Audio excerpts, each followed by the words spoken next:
बिहारी गोपीजन वल्लभ गिरिवरधारी।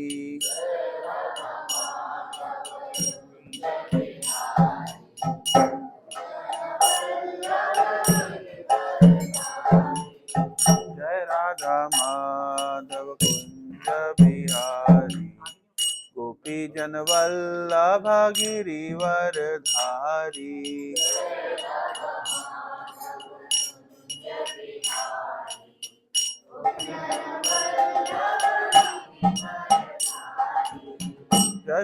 यशोदानंदन ब्रज जन रंजन यमुना तीरवनचारी।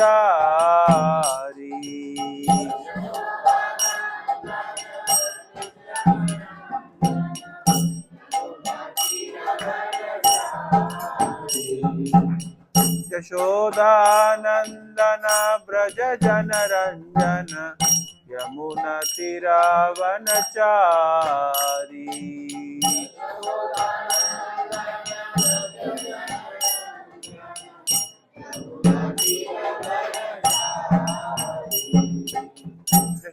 यशोदानंदन ब्रज जन रंजन यमुना तीरवनचारी।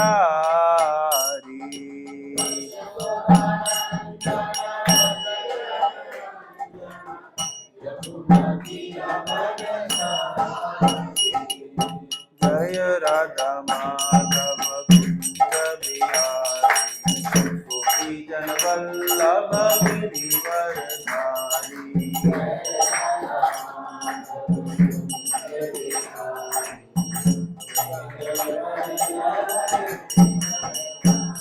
जय राधा माधव कुंज बिहारी गोपीजन वल्लभ गिरिवरधारी।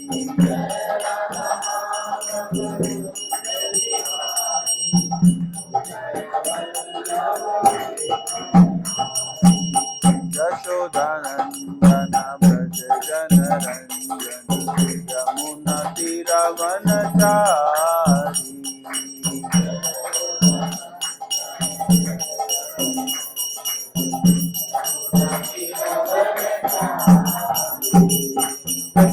यशोदानंदन ब्रज जन रंजन यमुना तीरवनचारी।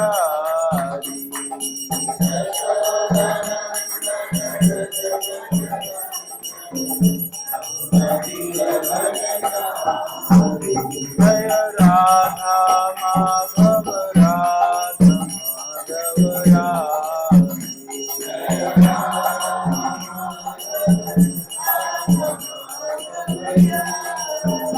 जय राधा मदन मोहन राधा मदन मोहन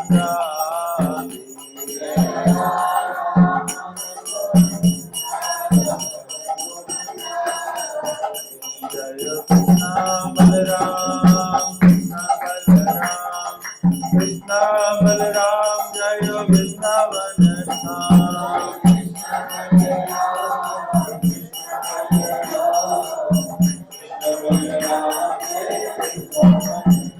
जय गौरनिताय गौरनिताय पतित पावन गौरनिताय।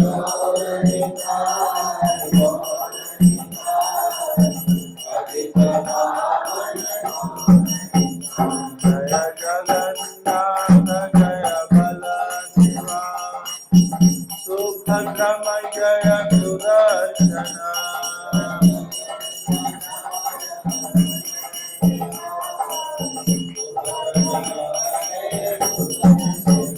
जय जय प्रभुपाद प्रभुपाद जय जय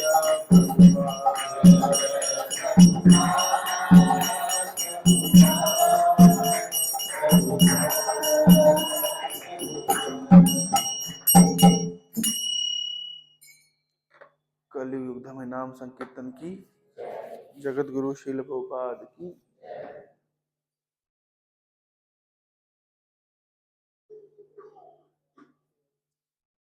हरे कृष्ण। अब हरे कृष्णा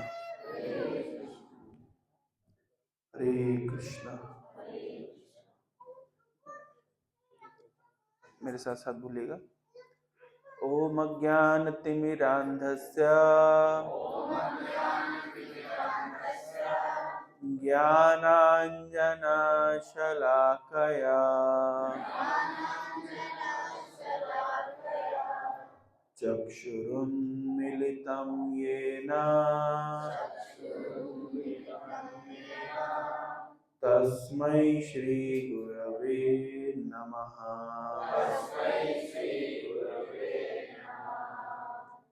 नमः ओम विष्णुपादाय कृष्णापृष्ठाय भूतले श्रीमते भक्तिवेदांत स्वामिन् इति नामिने।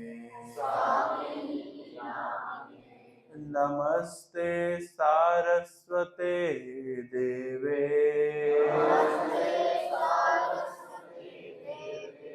गौरवाणी प्रचारिणे निर्विशेष शून्यवादी पाश्चात्य देशतारिणे वाञ्छाकल्पतरुभ्यश्च कृपा सिन्धुभैव च पतितानां पावनेभ्यो वैष्णवेभ्यो नमो नमः। गुरवे गौरचन्द्राय राधिकाय तदालये कृष्णाय कृष्णभक्ताय तद्भक्ताय नमो नमः। नमो महावदन्याय कृष्ण प्रेम प्रदायते कृष्णाय कृष्ण चैतन्य नाम्ने गौरतिषे नमः। नीलाचल निवासाय नित्याय परमात्मने बलभद्र सुभद्राभ्यां जगन्नाथाय ते नमः। जय श्री कृष्ण चैतन्य प्रभु नित्यानंद श्री अद्वैत गदाधर शिवासादि गौर भक्त वृंद। हरे कृष्णा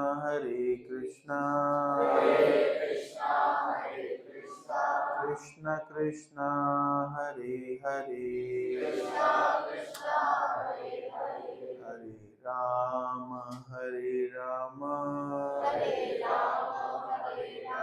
राम राम हरे हरे। हरे कृष्णा।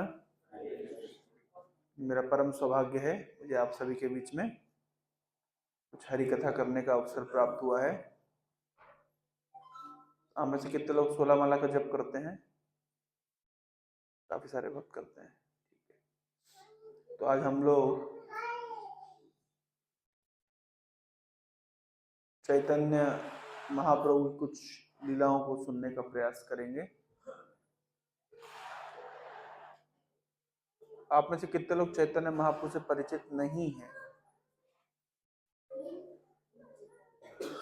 आप नहीं जानते हैं चैतन्य महाप्रभु? और कौन नहीं जानते हैं?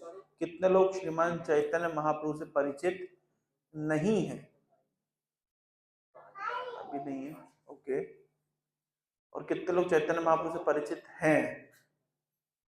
तो आप क्या जानते चैतन्य महाप्रभु के विषय में? हाँ हाँ जी।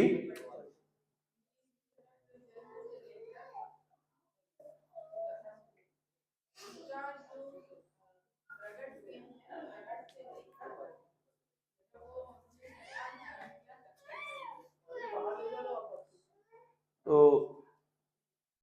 जो लोग परिचित नहीं हैं, चैतन्य महाप्रभु भगवान राधा कृष्ण के युगल अवतार हैं और उन्होंने लगभग आज से 550 साल पहले धरती पर अपना लीला विलास किया था, लीला प्रकट करी थी। आज हम जो वृंदावन जानते हैं, ये चैतन्य महाप्रभु की कृपा से ही हमको प्राप्त है। क्यों? लगभग 5000 साल पहले जब भगवान कृष्ण अपने धाम वापस चले गए थे, तो उस समय भगवान कृष्ण के पड़ पोते ने, वज्रनाभ ने, बहुत सारे विग्रहों का निर्माण करवाया था और अलग अलग जगह स्थापित किया था। लेकिन कई हजार सालों में, क्योंकि 5000 साल लगभग बीत गए, तो जो ब्रज भूमि है वो पूर्णतः विलुप्त हो गई थी। और उसमें विशेष रूप से जब मोहम्मद घोरी, मोहम्मद गजनवी आदि का आक्रमण हुआ, उस समय और स्थिति खराब थी। चैतन्य महाप्रभु ने ही अपने अनुयायियों को भेज करके ब्रज की पुनः स्थापना कराई थी। तो आज हम जो ब्रज देखते हैं, जब विभिन्न प्रकार की लीला स्थली देखते हैं, ये चैतन्य महाप्रभु की ही कृपा से हम देख पाते हैं। दुर्भाग्यवश अधिकतर लोग जो वृंदावन जाते भी हैं, उन्हें चैतन्य महाप्रभु के विषय में नहीं पता है।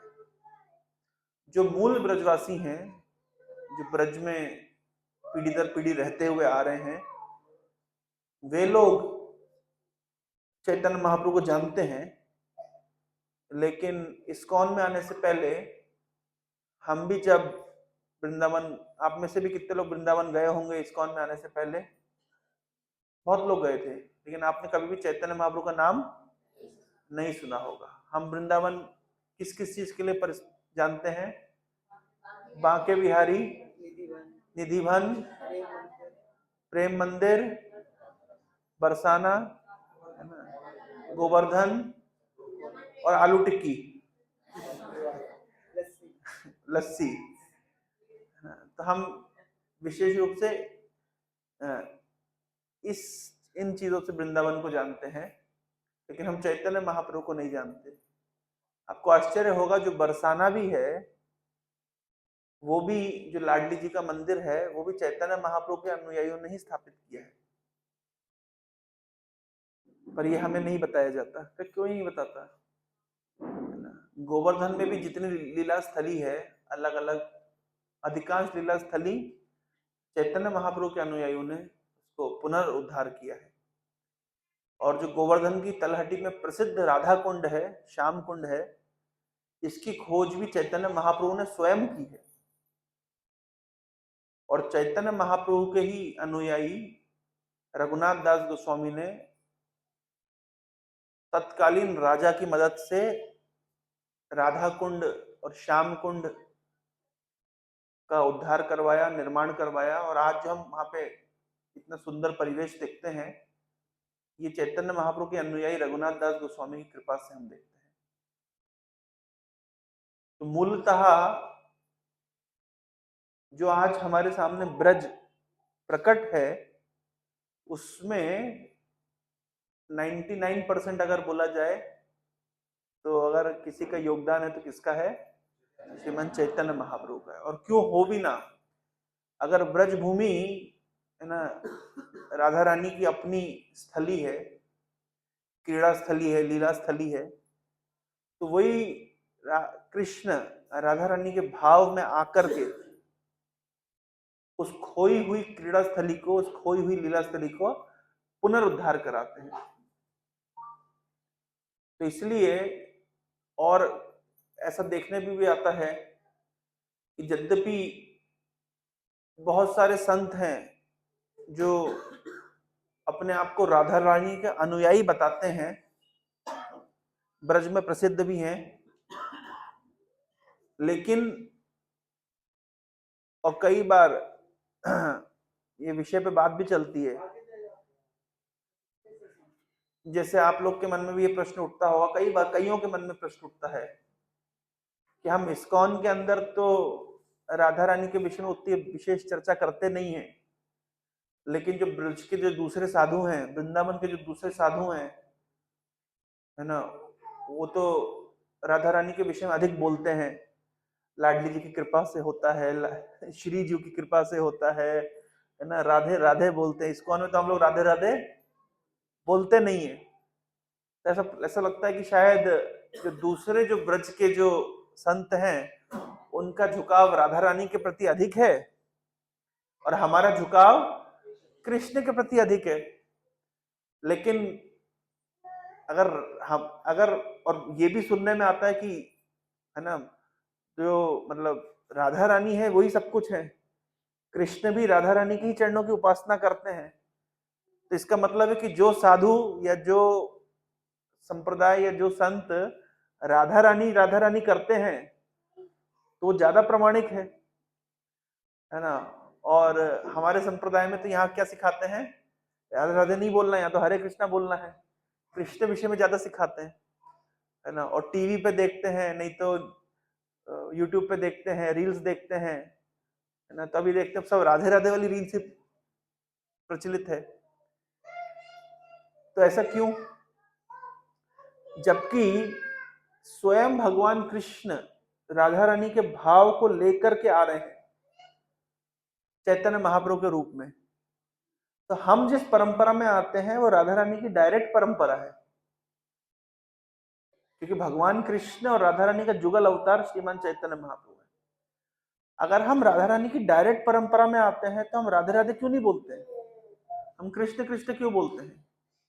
हम हरे कृष्ण क्यों बोलते हैं? जानना चाहिए। पहली बात यह है कि हम जब हरे कृष्ण बोल रहे हैं, या फिर हरे शब्द का अर्थ ही होता है राधा रानी। और हम राधे राधे क्यों नहीं बोलते, उसका भी कारण है। हम युगल उपासना करते हैं। युगल उपासना मतलब हम राधा कृष्ण की उपासना करते हैं। हम अकेले राधा रानी की उपासना नहीं करते और अकेले कृष्ण की उपासना नहीं करते। आप किसी भी इस्कॉन के मंदिर में जाइए, किसी भी गौड़ीय वैष्णव मंदिर में जाइए, हम अकेले कृष्ण की पूजा नहीं करते, हम कृष्ण के साथ राधा, या ऐसा बोलिए राधा के साथ कृष्ण की उपासना करते हैं। तो कहते हैं युगल उपासना। राधा कृष्ण प्राण मोरा युगल किशोर, हमारे प्राण है राधा कृष्ण, इस तरीके से। तो हम लोग युगल उपासना करते हैं। दूसरी बात, हम राधे राधे क्यों नहीं बोलते? क्यों हम राधे राधे नहीं बोलते? उसके भी दो कारण हैं। हम युगल मंत्र बोलते हैं, हरे कृष्ण बोलते हैं, इसको युगल मंत्र कहते हैं। हम राधा और कृष्ण का नाम लेते हैं, हम केवल राधा का नाम नहीं लेते। क्यों नहीं लेते? क्योंकि शास्त्रों के अनुसार केवल राधा रानी का नाम लेने का अधिकार कृष्ण का है, और केवल कृष्ण का नाम लेने का अधिकार राधा रानी का है। एक साधक के लिए, हम साधक हैं, हमारे लिए युगल उपासना बताई गई है, राधा और कृष्ण की उपासना। दूसरी बात, हम राधे राधे क्यों नहीं बोलते, उसका भी कारण है। ब्रज में लोग राधे राधे बोलते हैं, क्यों? क्योंकि राधे राधे बोलने से कौन प्रसन्न होंगे?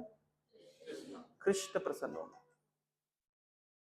और कृष्ण का नाम लेने से कौन प्रसन्न होंगे? तो अभी जब हम कृष्ण का नाम लेते हैं तो वास्तव में हम किसको प्रसन्न कर रहे हैं?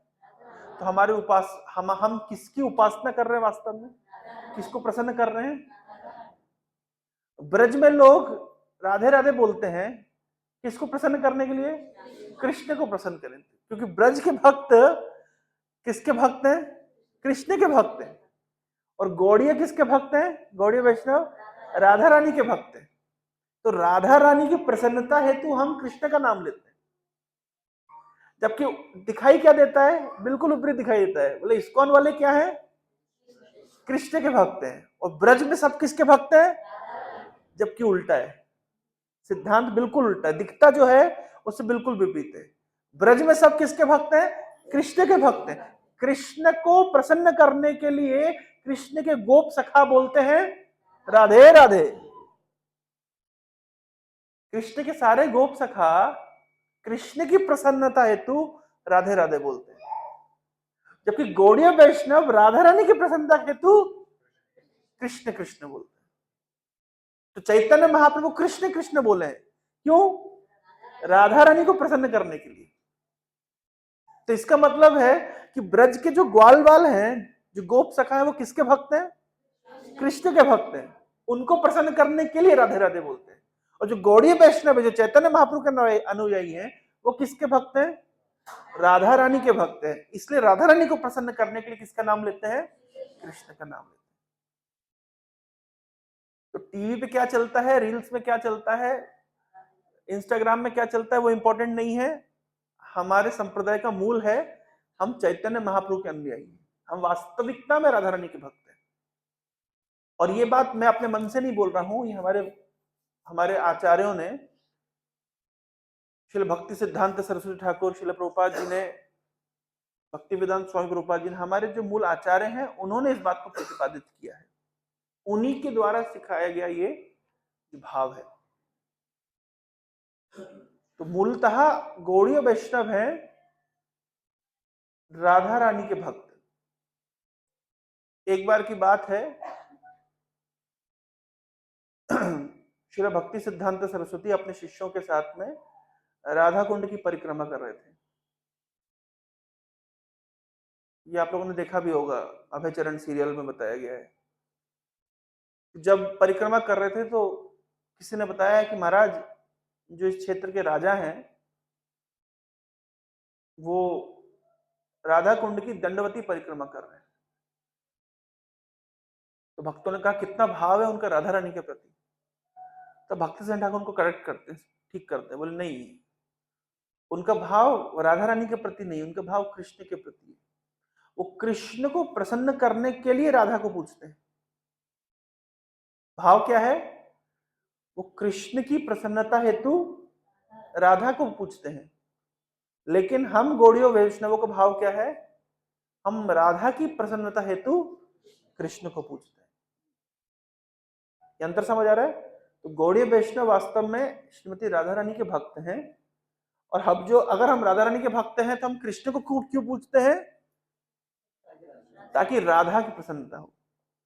ये भाव है। तो चैतन्य महाप्रभु हैं राधा और कृष्ण के जुगल अवतार। और एक कुछ प्रासंगिक लीला मैं आप लोगों को सुनाने का प्रयास करूंगा। श्रीमद् भागवतम का एक बहुत ही सुंदर अध्याय है, दशम स्कंद का 60वां अध्याय। ये बड़ा विशेष अध्याय है। एक बार भगवान कृष्ण रुक्मिणी को चिढ़ाने लगते हैं। अध्याय के नाम है भगवान कृष्ण ने रुक्मिणी को चिढ़ाया। क्या चिढ़ाने लगते हैं?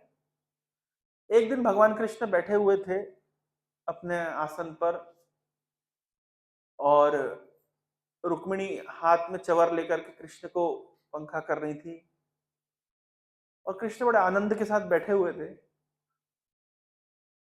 तो भगवान कृष्ण तो रुक्मिणी को चिढ़ाना शुरू करते हैं। कहते हैं रुक्मिणी, इतने बड़े बड़े राजा महाराजा थे जो तुमसे विवाह करना चाहते थे, तुम्हारे स्वयंवर सभा में आए थे, लेकिन इतने सारे बड़े बड़े राजा महाराजाओं को, इतने शक्तिशाली, इतने प्रभावशाली व्यक्तियों को छोड़ करके तुमने हमसे विवाह किया। हम तो राजा भी नहीं है, क्योंकि राजा तो महाराज उग्रसेन है, हम तो दास हैं उनके। तुमने दास से विवाह किया। अगर राजा से विवाह करती तो क्या बनती? रानी बनती। और दास से विवाह किया तो क्या बनोगी? दासी। तो ये जो तुम्हारा जो डिसीजन है हमसे विवाह करने का, मुझे लग नहीं रहा कि ये ठीक डिसीजन है। और रही बात विवाह किया तो ठीक है, वो सारे जितने राजा महाराजा थे वो शूरवीर, युद्ध कला में निपुण, और हम तो युद्ध से भाग जाते हैं। हमारा नाम क्या है? रणछोड़। तो किसी भगोड़े व्यक्ति के साथ शादी करना, ये कोई बुद्धि वाला काम तुमने किया नहीं। सोचो जरा, इतने बड़े बड़े राजा महाराजा थे जो युद्ध कला में निपुण थे, और कभी शत्रु को जिन्होंने पीठ नहीं दिखाई, ऐसे राजाओं को, राजकुमारों को छोड़ करके तुमने हमसे विवाह किया। हम तो कुख्यात हैं रण छोड़ के भागने में। और जब भी कोई खतरा होता है तो हम जाकर के छुप जाते हैं। लेकिन ये जो राजकुमार है, राजा महाराजा है, ये कभी छुपते नहीं है, ये हमेशा डट करके सामना करते हैं। तो हमारे जैसे डरपोक आदमी से तुमने क्यों विवाह किया?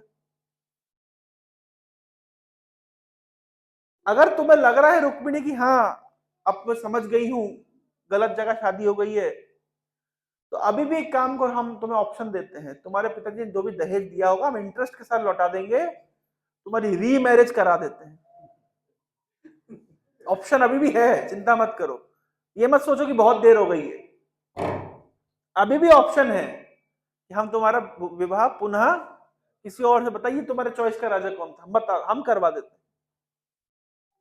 और बोले हमको तुम लोगों को इंटरेस्ट वैसे भी नहीं था, वो तो तुमने हमको चिट्ठी लिखी, तो हमने वो चिट्ठी पढ़े और हम आ गए।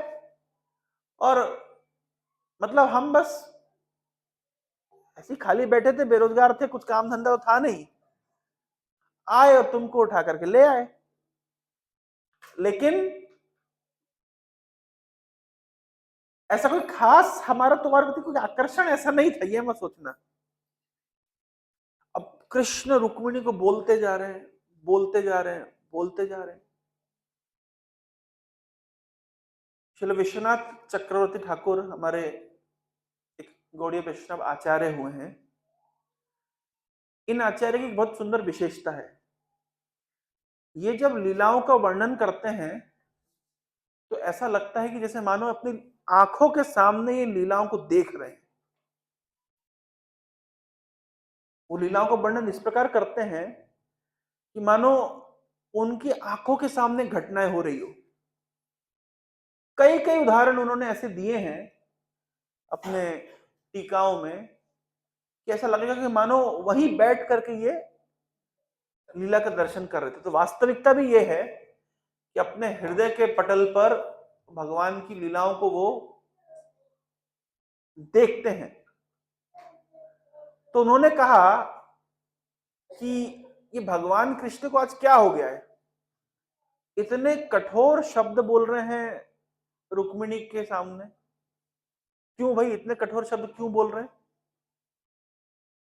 क्या हो गया आज इनको? बोल रहे हैं कि रुक्मिणी का हृदय है कपूर की तरह, और भगवान कृष्ण के जो कठोर शब्द हैं वो मूसल की तरह हैं। जब कठोर शब्द जैसे मूसल रुक्मिणी के कपूर जैसे हृदय को जब ऐसे चूर चूर करेंगे, अच्छा कपूर जब चूर चूर होता है तो क्या होता है? जब कपूर चूर चूर होता है तो क्या होता है? हाँ,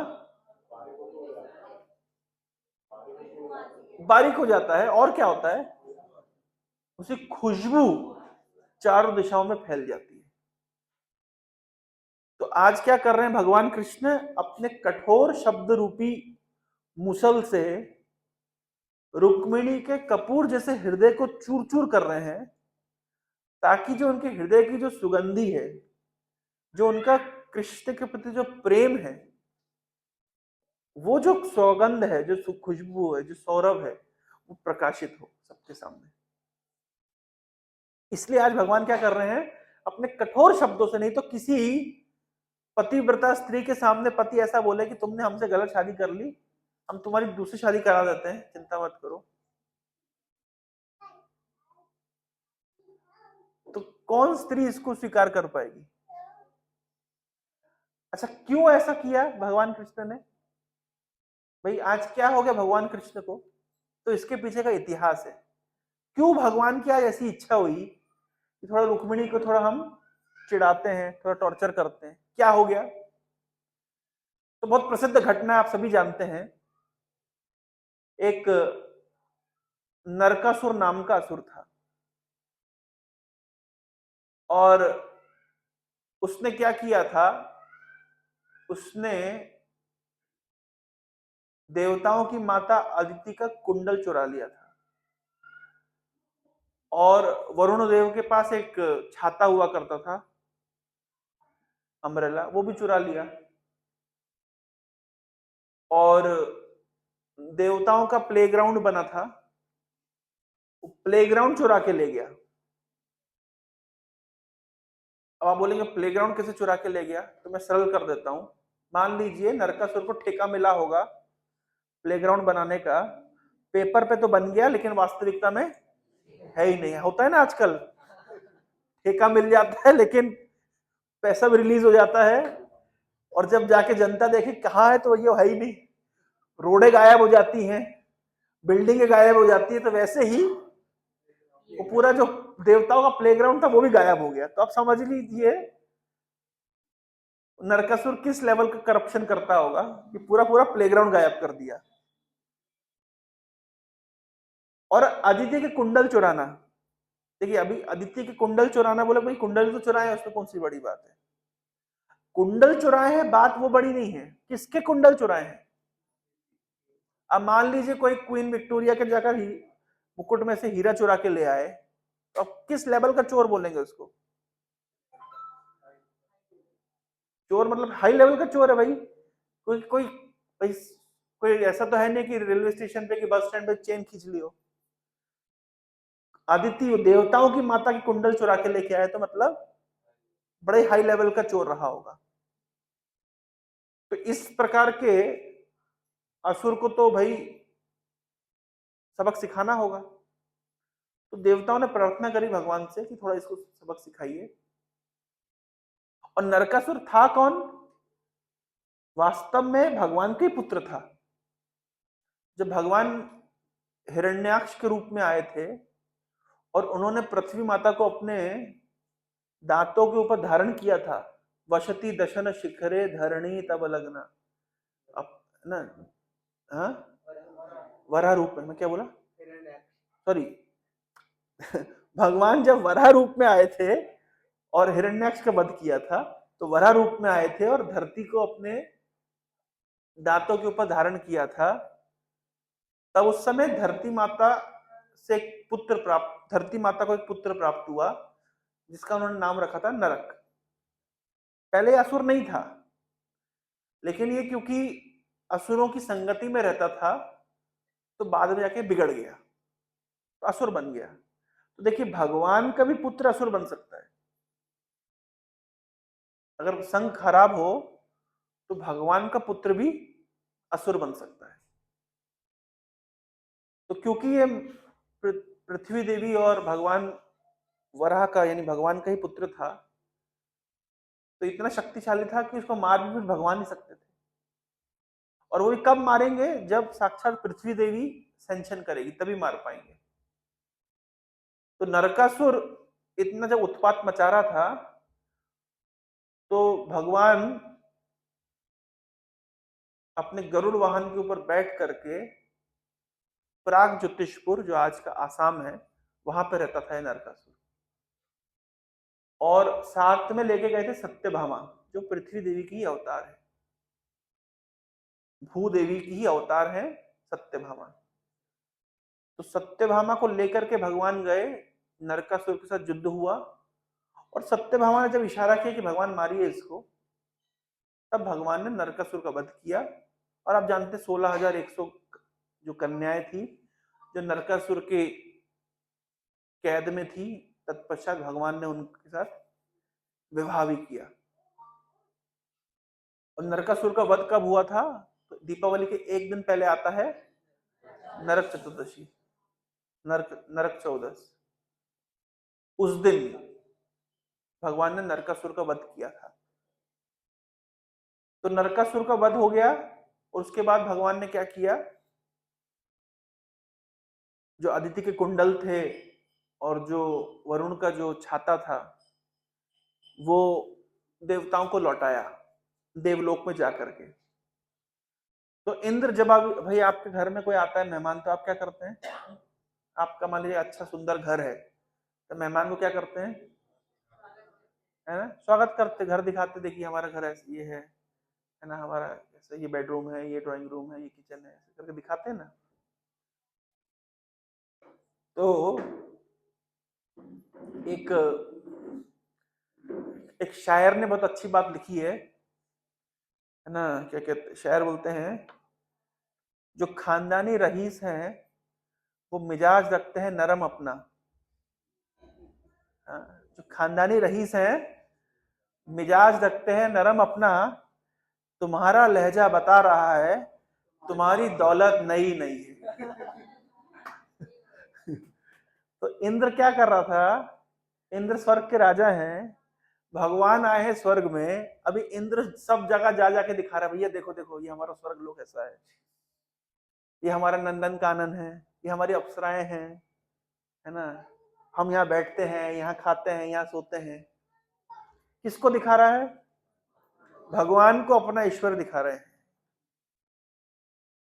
मतलब पहली बात तो इस ब्रह्मांड के आधिपति भगवान है। स्वर्ग भी एक्चुअली में भगवान की प्रॉपर्टी है, इंद्र तो किराए से रह रहा है।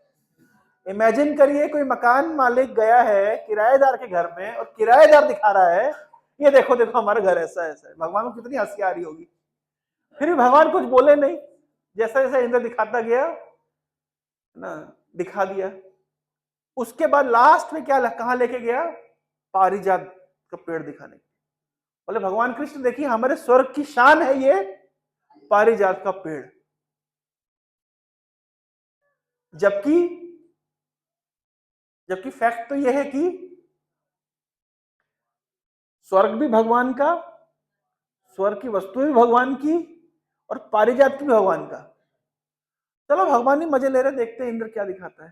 तुम्हारा लहजा बता रहा है तुम्हारी दौलत नई नई है।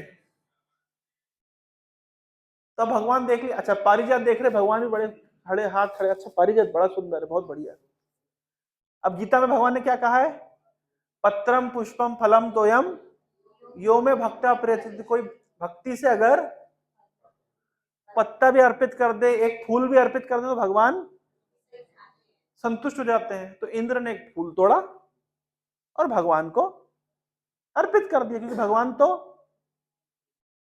एक फूल से भी खुश हो जाते हैं। भगवान खुश, भगवान को कोई समस्या नहीं। भगवान ने फूल सूंघा होगा, मान लीजिए आपको जब यहाँ पे फूल देते हैं, क्या करते हैं आप? सूंघते, उसके बाद क्या करते हैं? जेब में डाल देते हैं ना। कहाँ फेंके, इधर डाले उधर डाले, जेब में डाल देते हैं। तो भगवान ने फूल सूंघा होगा और जेब में डाल दिया। अब हो गया, स्वर्ग का टूर हो गया। तो भगवान कृष्ण और सत्यभामा वापस आ गए द्वारका में। भगवान कृष्ण रुक्मिणी के महल में थे। अब मान लीजिए पति घर वापस आता है, फिर पत्नी क्या करती है? हैं?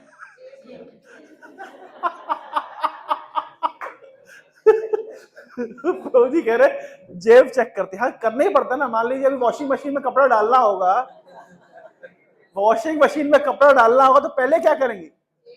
जेब चेक करेंगे कि, तो रुक्मिणी ने वही किया कि भगवान कृष्ण ने कपड़ा वॉशिंग मशीन में डालने से पहले जेब में हाथ डाल के देखा कुछ है तो नहीं, तो जेब से क्या निकला? पारिजात का फूल निकला। बोले भगवान ये क्या है? बोले फूल तुम रख लो।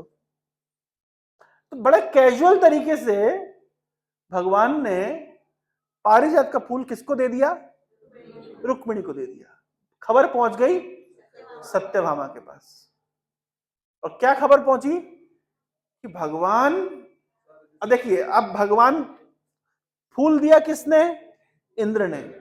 भगवान ने स्वयं करके कैजुअली अपने जेब में डाल लिया, और इंटेंशनली भी रुक्मिणी को दिया नहीं। रुक्मिणी तो वॉशिंग मशीन में कपड़ा डालने से पहले जेब चेक कर रही थी, निकल आया, भगवान ने कहा तुम रख लो। लेकिन होता क्या है, आदमी का पैर टूटा हो, बात खबर बाहर जाती है तो क्या बोलते हैं? सीरियस है। भाई एक से दूसरे तक बात जाती है, दूसरी तीसरी जगह जाती है, बात कैसे फैलती है? जब ये बात पहुंची सत्यभामा के पास, तो सत्यभामा को क्या खबर मिली कि भैया देखो कृष्ण तो तुमसे प्यार करते ही नहीं है। क्यों नहीं करते? स्पेशली स्वर्ग से पारिजात का फूल रुक्मिणी के लिए लेके आए। बात ऐसे फैलती है, जबकि भगवान का ना कोई इंटेंशन था ना कोई प्लान था, लेकिन देखिए बात तो ऐसी फैलती है। अब तो सत्यभामा भयंकर गुस्से में, और आई बिल्कुल, और आ करके सीधे अपना रुद्र रूप धारण कर लिया। बोले आप तो मुझसे प्यार करते ही नहीं है। अरे भाई क्या हो गया? बोले मैंने तो कभी सोचा भी नहीं था आप ऐसा करेंगे मेरे साथ। अरे भाई मैंने किया क्या?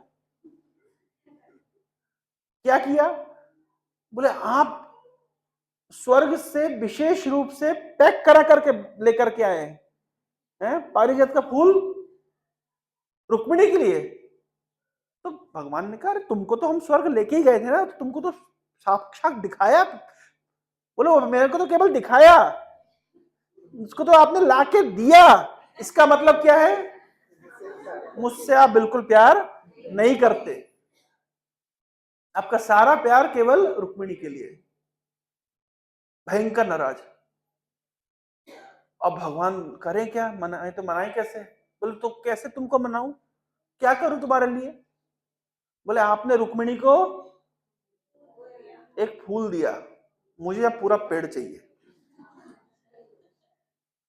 अब देखिए गीता में भगवान बोल रहे हैं पत्रम पुष्पम फलम तोयम। भगवान कह रहे कि मैं तो एक फूल से भी प्रसन्न हो जाता हूं।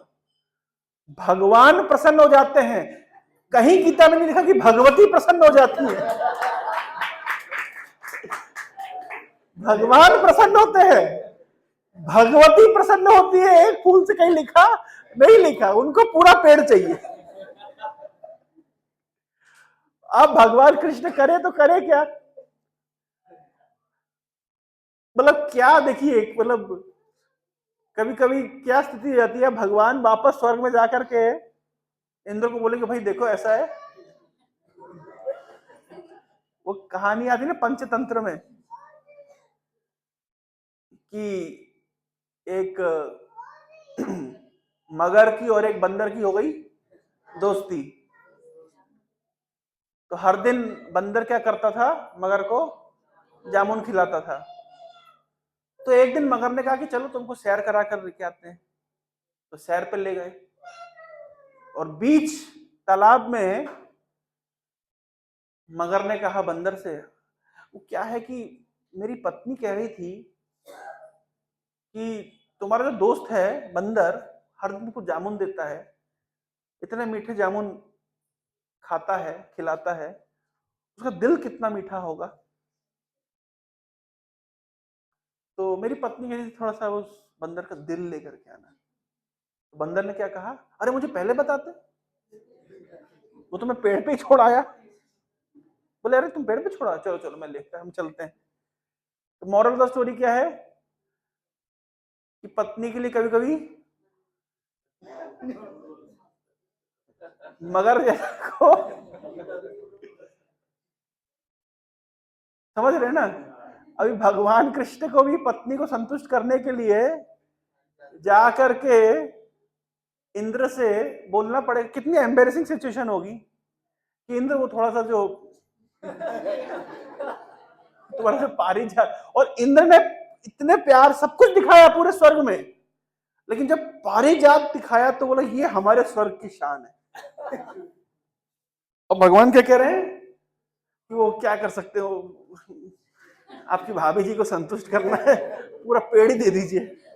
अच्छा कितना ऑकवर्ड लगेगा, किसी के घर में गए, कोई इसने घर में कोई वस्तु दिखाई और आपको पूरा मांग लाए। अब सोचिए भगवान की मतलब स्थिति, लेकिन अब करें क्या। हालांकि फैक्ट तो ये है कि भगवान आधिपति है, स्वामी है, वो किसी भी वस्तु पे क्लेम कभी भी कर सकते हैं, लेकिन फिर भी अच्छा थोड़ा ना लगता है। और इंद्र भी देखिए, जानते कि मैं दास हूं, केयर टेकर हूं, यहां का मालिक नहीं हूं, लेकिन भगवान को दिए नहीं, फिर झगड़ा किए। जो भी हो, तो भगवान पारिजात का पूरा पेड़ छीन करके ला करके किसको देते हैं, सत्यभामा को देते हैं। अब भगवान के मन में अलग विचार चले कि हमने रुक्मिणी को एक फूल दे दिया तो सत्यभामा इतना नाराज हो गई, हमने सत्यभामा को पूरा पूरा पेड़ दे दिया, रुक्मिणी के मन में जरा क्रोध नहीं। तो कभी तो रुक्मिणी हम पर क्रोध करे, कभी तो इनके हृदय में कुछ क्रोध जागृत हो, कभी तो हमको कठोर शब्दों से कुछ बोले। तो भगवान की बड़ी तीव्र इच्छा थी,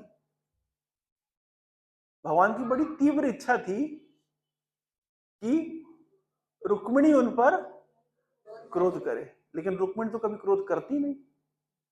तो ताकि रुक्मिणी भगवान के ऊपर क्रोध करे, भगवान ने आज क्या करना शुरू किया, रुक्मिणी को चिढ़ाना शुरू किया।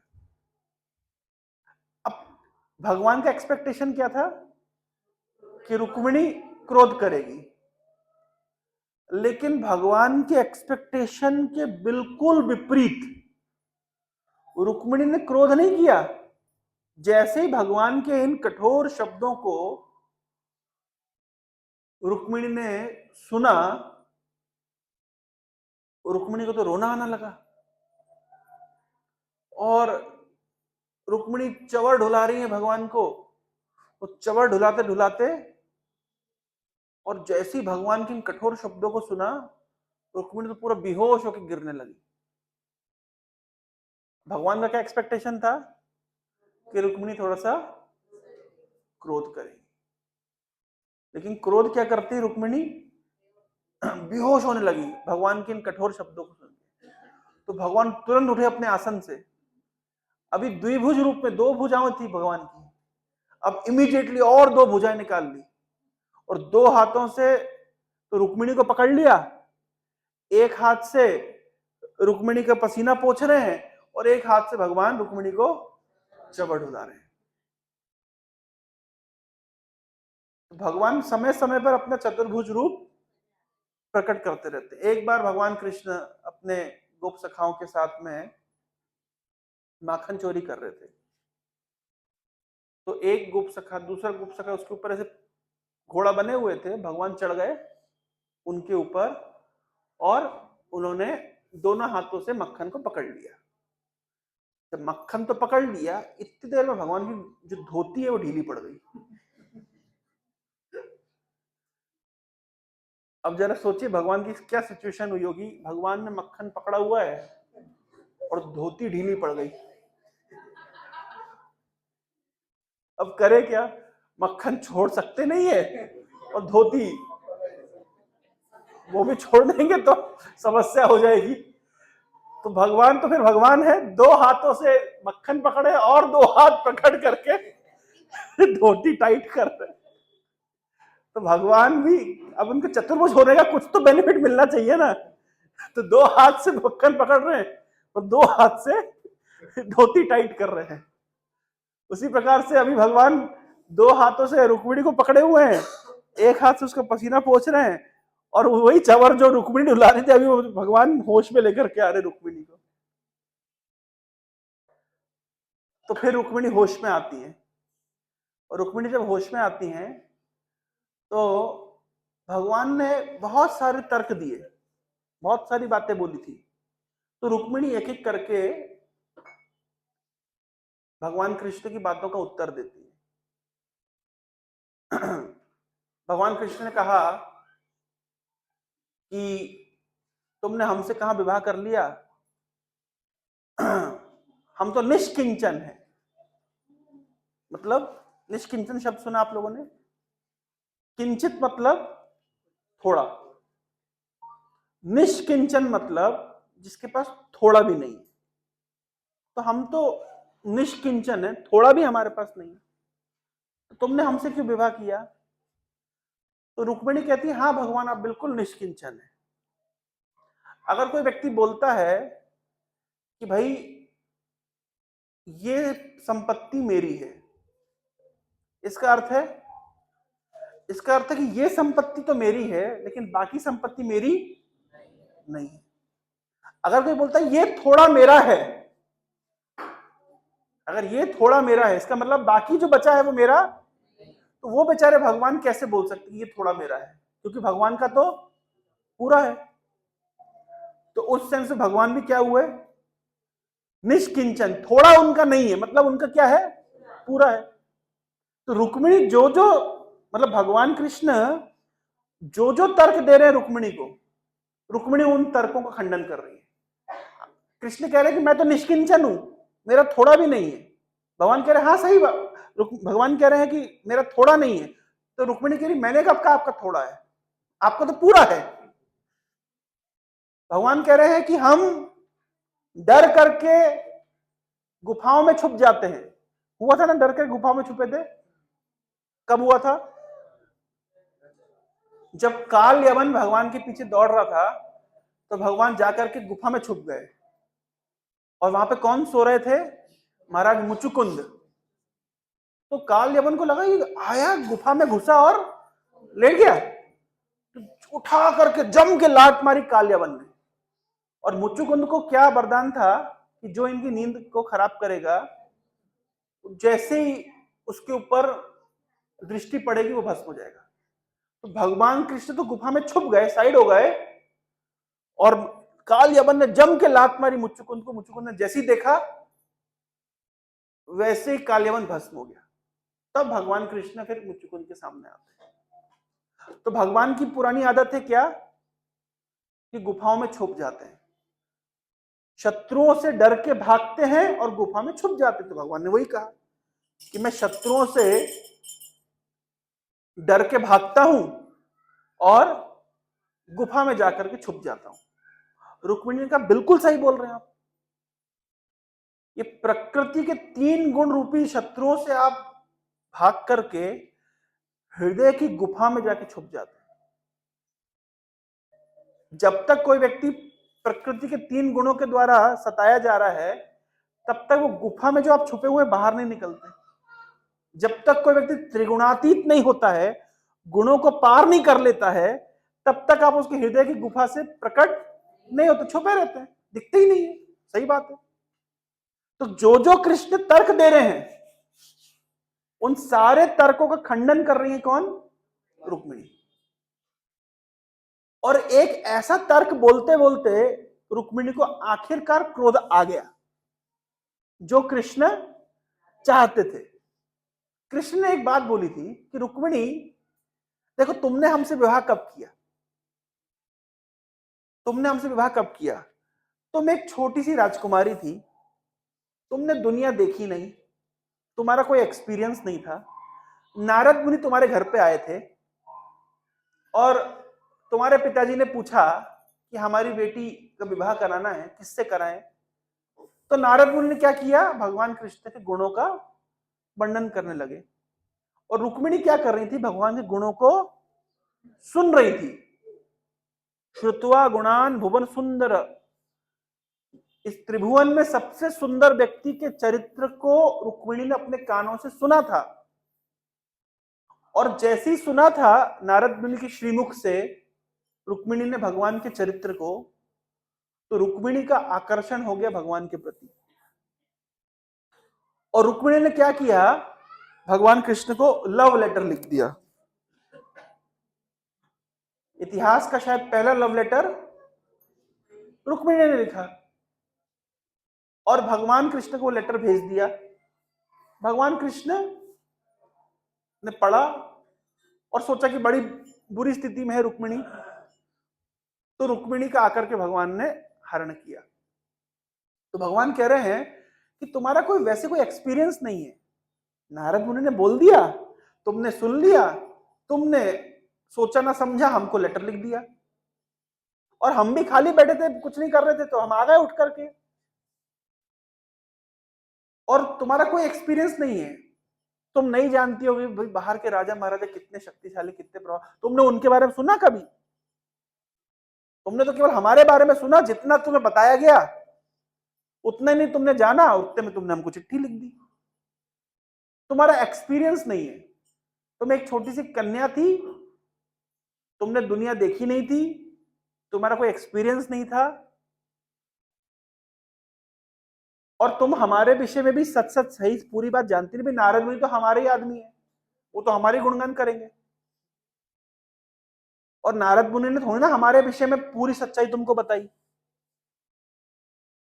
तो इसका मतलब क्या है कि तुमने जो हमसे विवाह किया है, ये मतलब तुम्हारा रॉन्ग डिसीजन है, जो तुमने अपने बालपन में, है ना, तुम क्या बोलते हैं, नाबालिग अवस्था में तुमने ये डिसीजन ले लिया बिना किसी एक्सपीरियंस के।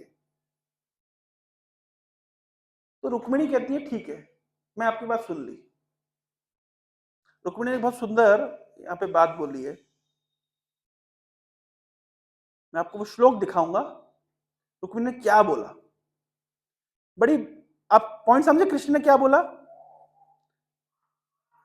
कृष्ण ने क्या बोला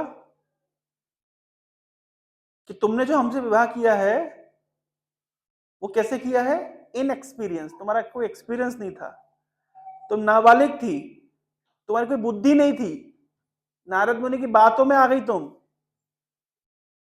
इसलिए तुमने क्या किया? गलत डिसीजन ले लिया। तो रुक्मिणी आंसर देती है, रुक्मिणी कहती हैं, मेरे साथ साथ बोल सकते, श्लोक देख पा रहे हैं? देख पा रहे हैं? यद्वांछया नृपशिखमण्युअंगवैन्या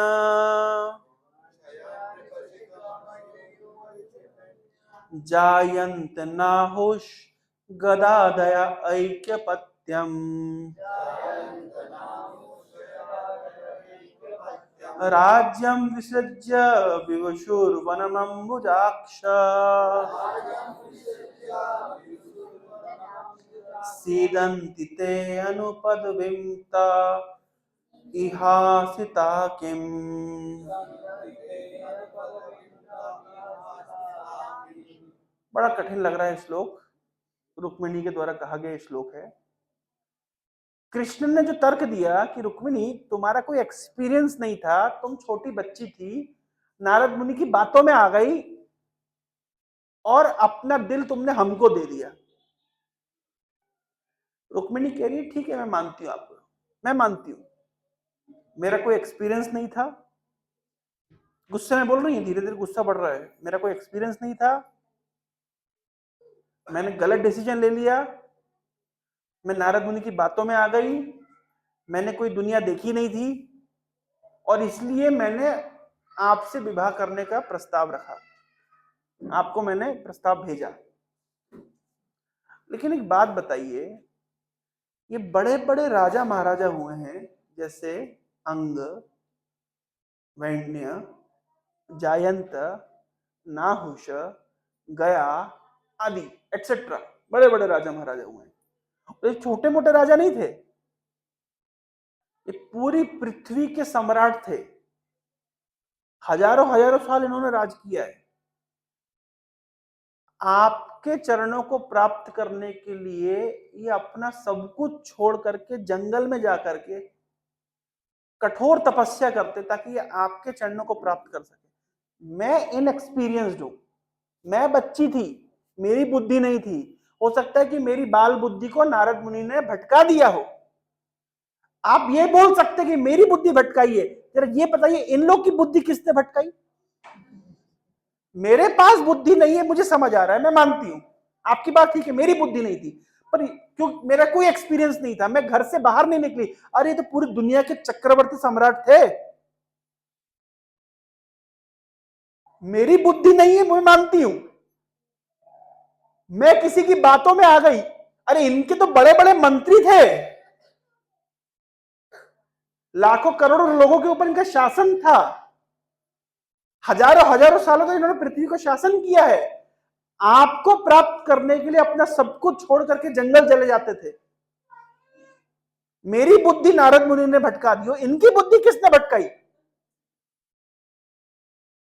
जो इतने बड़े बड़े राजा महाराजा थे, जिनके बड़े बड़े नेता मंत्री हुआ करते थे, इनकी बुद्धि कौन भटका सकता है? कोई भटका नहीं सकता। मेरा एक्सपीरियंस नहीं है, इनका तो एक्सपीरियंस था ना, फिर ये क्यों आपको प्राप्त करने के लिए इतना आतुर थे? इसका मतलब क्या है? मेरा डिसीजन गलत नहीं है। और ये बोल के तो रुक्मिणी को बिल्कुल गुस्सा आ गया और होठों को दांतों से दबा करके पूरा क्रोधित हो गई। और कृष्ण तो केवल यही देखना चाहते थे कि रुक्मिणी को गुस्सा आ जाए। तो कितनी बड़ी बात बोल रही है रुक्मिणी। इसके पिछले श्लोक में रुक्मिणी बोल रही है, आप कह रहे कि मेरे पास, मैंने भगवान आपको स्वीकार करने के लिए बड़े बड़े प्रपोजल ठुकराए हैं, और प्रपोजल में लिस्ट दे रही, वो राजा महाराजा छोड़िए जो आए थे, मैंने ब्रह्मा जी और शिव जी का प्रपोजल भी ठुकराया है। मतलब इसका अर्थ ये नहीं कि ब्रह्मा जी ने प्रपोजल दिया था, इसका अर्थ है कि अगर देते और अगर शिव जी भी देते तो भी मैं स्वीकार नहीं कर। जस्ट इसके पिछले श्लोक में मैंने इनका प्रपोजल भी ठुकराया है। मतलब अगर ये प्रपोजल दे, ये भी आकर के मुझे प्रपोजल देते, आप कह रहे हैं मैंने, कृष्ण कह रहे हैं कि तुमने हमको कहां चुन लिया, इतने बड़े बड़े राजा महाराजा थे। बोले आप इस पृथ्वी के राजा महाराजा की बात कर रहे हैं, मैं तो स्वर्ग के देवताओं की बात कर लीजिए, अगर वो मुझे प्रपोजल देते थे, और स्वर्ग के देवता छोड़िए, अगर ब्रह्मा जी और शिव जी भी आकर के प्रपोजल देते, मैं ठुकरा देती थी। इन राजा महाराजा की बात ही क्या है? भगवान चुप। भगवान तो जिस प्रकार से भगवान ने तर्क रखा, भगवान ने सोचा अब तो मैं रुक्मिणी को सब प्रकार के तर्कों में परास्त कर दूंगा। लेकिन रुक्मिणी जो तर्क दिया, हम सुनते हैं ना कि भक्त भगवान को परास्त कर देता है अपने प्रेम के वशी, भगवान को प्रेम के वशीभूत बना करके, तो उसका ये बहुत सुंदर उदाहरण है ये अध्याय, कि किस प्रकार से रुक्मिणी ने भगवान को परास्त कर दिया, भगवान के सारे तर्कों का खंडन करके ऐसे तर्क स्थापित किए कि भगवान कृष्ण चुप हो गए, कुछ नहीं बोल पाए। फिर भगवान कहते नहीं नहीं रुक्मिणी, मैं तो मजाक कर रहा था वो तो तुम कभी, तुम्हारे चेहरे पे हमने क्रोध देखा नहीं था, तो आज सोचा मन बना थोड़ा छुट्टी है, काम पे जाना नहीं है, घर बैठे हैं, थोड़ा मजाक ही कर लेते हैं। तो रुक्मिणी कहती कोई मजाक ऐसे करता है? मजाक की भी अपनी सीमा होती है, कोई ऐसा मजाक करता है? तो इस प्रकार से भगवान कृष्ण और रुक्मिणी के बीच में प्रेम का आदान प्रदान हो रहा है। यह अध्याय इतना सुंदर अध्याय है कि भगवान शिव को यह अध्याय बहुत पसंद है। दक्षिण भारत में एक भक्त हुए जिनका नाम था पुंथानम। तो एक शिवजी का मंदिर है केरल में, जो कि साल में केवल 10 दिनों के लिए खुलता है, बाकी समय बंद रहता है। तो पुंथानम क्या करते थे, श्रीमद् भागवत पढ़ते थे, 10 दिनों में वो शिवजी के मंदिर में जाके शिवजी को भागवत सुनाते थे। तो ये अध्याय शुरू हुआ, दशम स्कंद का 60वां अध्याय। भगवान कृष्ण ने रुक्मिणी को चिढ़ाया। तो जब अध्याय पूरा पढ़ लिया पुंथानम ने, तो जो बुकमार्क होता है वो 60 चैप्टर के लास्ट पे लगा दिया। दूसरे दिन आए तो क्या देखते हैं कि वो जो बुकमार्क है वो 60 चैप्टर से पहले लगा हुआ है। बोला अरे मैं तो कल पढ़ के गया, चलो कोई नहीं फिर पढ़ देते हैं। फिर पढ़ दिया। दूसरे दिन जब गए वापस, तीसरे दिन आए तो फिर वही देखते हैं कि ये जो बुकमार्क लगा हुआ है वो उस 60वें अध्याय के पहले लगा हुआ है। फिर पढ़ दिया। 10 दिन लगातार ये अध्याय पढ़ते रहे। जब 10वें दिन मंदिर बंद होने की बारी आई तो इन्होंने भागवत बंद करी, शिव जी को प्रणाम किया और स्तुति करते करते निकल गए। आधे रास्ते गए तो बोला अरे मैं तो अपनी भागवत की कॉपी में ही भूल के आ गया। तो वापस आए तो देखे मंदिर बंद, क्योंकि मंदिर का तो बंद होने का समय आ गया। तो खिड़की से झांक करके देखते हैं अरे मेरी भागवत कहाँ रखी है। तो क्या देख रहे हैं कि भगवान शिव पार्वती को ये अध्याय सुना रहे हैं। अध्याय का नाम क्या है? भगवान कृष्ण ने रुक्मिणी को चिढ़ाया। अब तो देखा पुंथानम अरे बढ़िया शिव जी पार्वती को सुना रहे हैं। और पूरा अध्याय सुनाने के बाद शिव जी पूछते हैं पार्वती से, और पार्वती कैसा लगा ये अध्याय? बढ़िया सुनाया ना मैंने, मजा आया? तो पार्वती कहती है आपने सुनाया मजा आया, लेकिन जैसे पुंथानम सुनाता है ओहो वैसा मजा नहीं आया। पुंथानम वहीं पर कान लगा देख रहे कि अरे भाई पार्वती को इतना उनको मतलब इतना हृदय द्रवित हो गया कि माता पार्वती और भगवान शिव मेरे द्वारा सुनाए गए इस भागवत के अध्याय को उन्होंने बहुत पसंद किया। तो ये जो पर्टिकुलर अध्याय है भगवान शिव का भी बहुत ही प्रिय अध्याय। और हो भी क्यों ना, शिव जी भी घर गृहस्थी वाले हैं, भगवान कृष्ण भी घर गृहस्थी वाले हैं। तो भगवान कृष्ण घर गृहस्थी में क्या चल रहा है शिव जी को बड़ा रुचि मिल रहा है, तो अब रिलेट कर सकते हैं ना। तो इसलिए शिव जी को यह अध्याय बहुत पसंद आया। तो रुक्मिणी और सत्यभामा, भगवान कृष्ण की 16,108 रानियां हैं, जिसमें से प्रमुख रानियों में आती है रुक्मिणी और सत्यभामा। जो रुक्मिणी है वो है राइट विंग और जो सत्यभामा है वो है लेफ्ट विंग। समझते क्या होता है राइट विंग और लेफ्ट विंग? जैसे हमारे यहाँ भारत में भी हम देते हैं ना लेफ्टिस्ट और राइट विंग। जो कम्युनिस्ट होते हैं वो क्या कहलाते हैं? लेफ्टिस्ट। जो धर्म को नहीं मानते उनको क्या कहते हैं? हाँ लेफ्टिस्ट बोलते हैं, लेफ्ट विंग। तो भगवान कृष्ण की लीलाओं में भी लेफ्ट विंग होता है, राइट विंग होता है। रुक्मिणी कौन सी विंग में है? राइट विंग है। और सत्यभामा कौन सी विंग में है? लेफ्ट विंग में है। उसी प्रकार से राधा रानी कौन सी विंग में है? कोई बोला सेंट्रल है। राधा रानी भी है लेफ्ट विंग, वामांगी।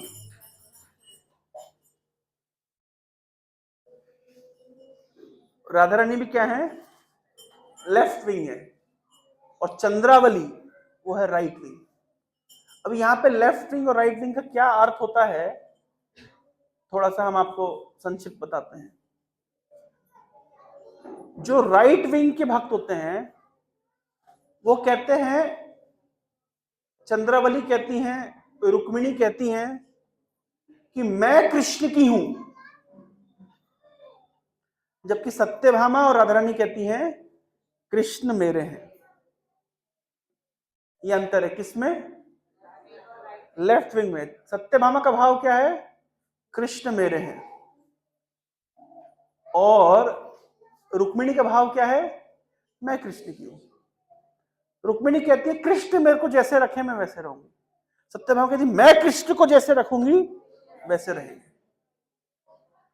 वैसे ही राधा रानी का भाव क्या है और चंद्रावली का भाव क्या है? चंद्रावली का भाव है राइट विंग, कृष्ण मैं कृष्ण की हूं। लेकिन राधा रानी का भाव क्या है? कृष्ण मेरे हैं। इसलिए कभी कभी राधा रानी कृष्ण से नाराज हो जाती है। हम जब देखते हैं भगवान का रास नृत्य में, जब राधा रानी ने देखा कि कृष्ण सबको समान अटेंशन दे रहे हैं, मेरी कोई स्पेशल कुछ है ही नहीं, वो गुस्सा हो गई और उठ के चली गई। कृष्ण पूरे रास मंडली को छोड़ करके राधा रानी को दौड़ पीछे पीछे भाग के जा रहे हैं। राधा रानी नाराज हो गई कृष्ण से और कृष्ण पीछे पीछे राधा रानी को मनाने के लिए जा रहे हैं। ये लेफ्ट विंग है। मतलब हमेशा कृष्ण से नाराज हो जाना, फिर कृष्ण को आना पड़ता है उनको मनाने के लिए। ये भाव इसको कहते हैं लेफ्ट विंग, वामांगी। अब जब चैतन्य चैतामृत देखेंगे तो कई बार शब्द आया है, राधा रानी है वामांगी, मतलब वाम भाव है उनका, वाम स्वरूप है, लेफ्टिस्ट है। मतलब हर समय वो कृष्ण से नाराज हो जाती हैं, मान लीला करती हैं और कृष्ण को उनको मनाना पड़ता है। ये लीला ब्रज में चलती रहती है, और कृष्ण को, राधा रानी को और गोपियों को मनाने में बहुत आनंद आता है। एक बार की बात है कि कृष्ण राधा रानी को वादा किया कि मैं आऊंगा आपसे मिलने के लिए, लेकिन रास्ते से कृष्ण गायब हो गए और चंद्रावली के ग्रुप में चले गए। और जब चंद्रावली के ग्रुप में चले गए, अब राधा रानी इंतजार कर रही हैं।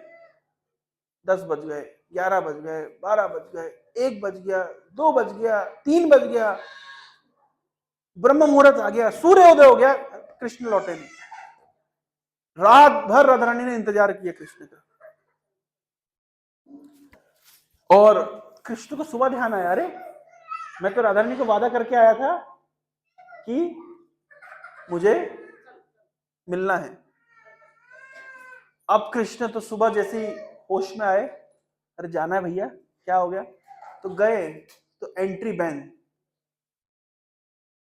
बैन हो गई। अभी तो ललिता विशाखा सखी ने मना कर दिया कि अभी आप मिलने नहीं जा सकते।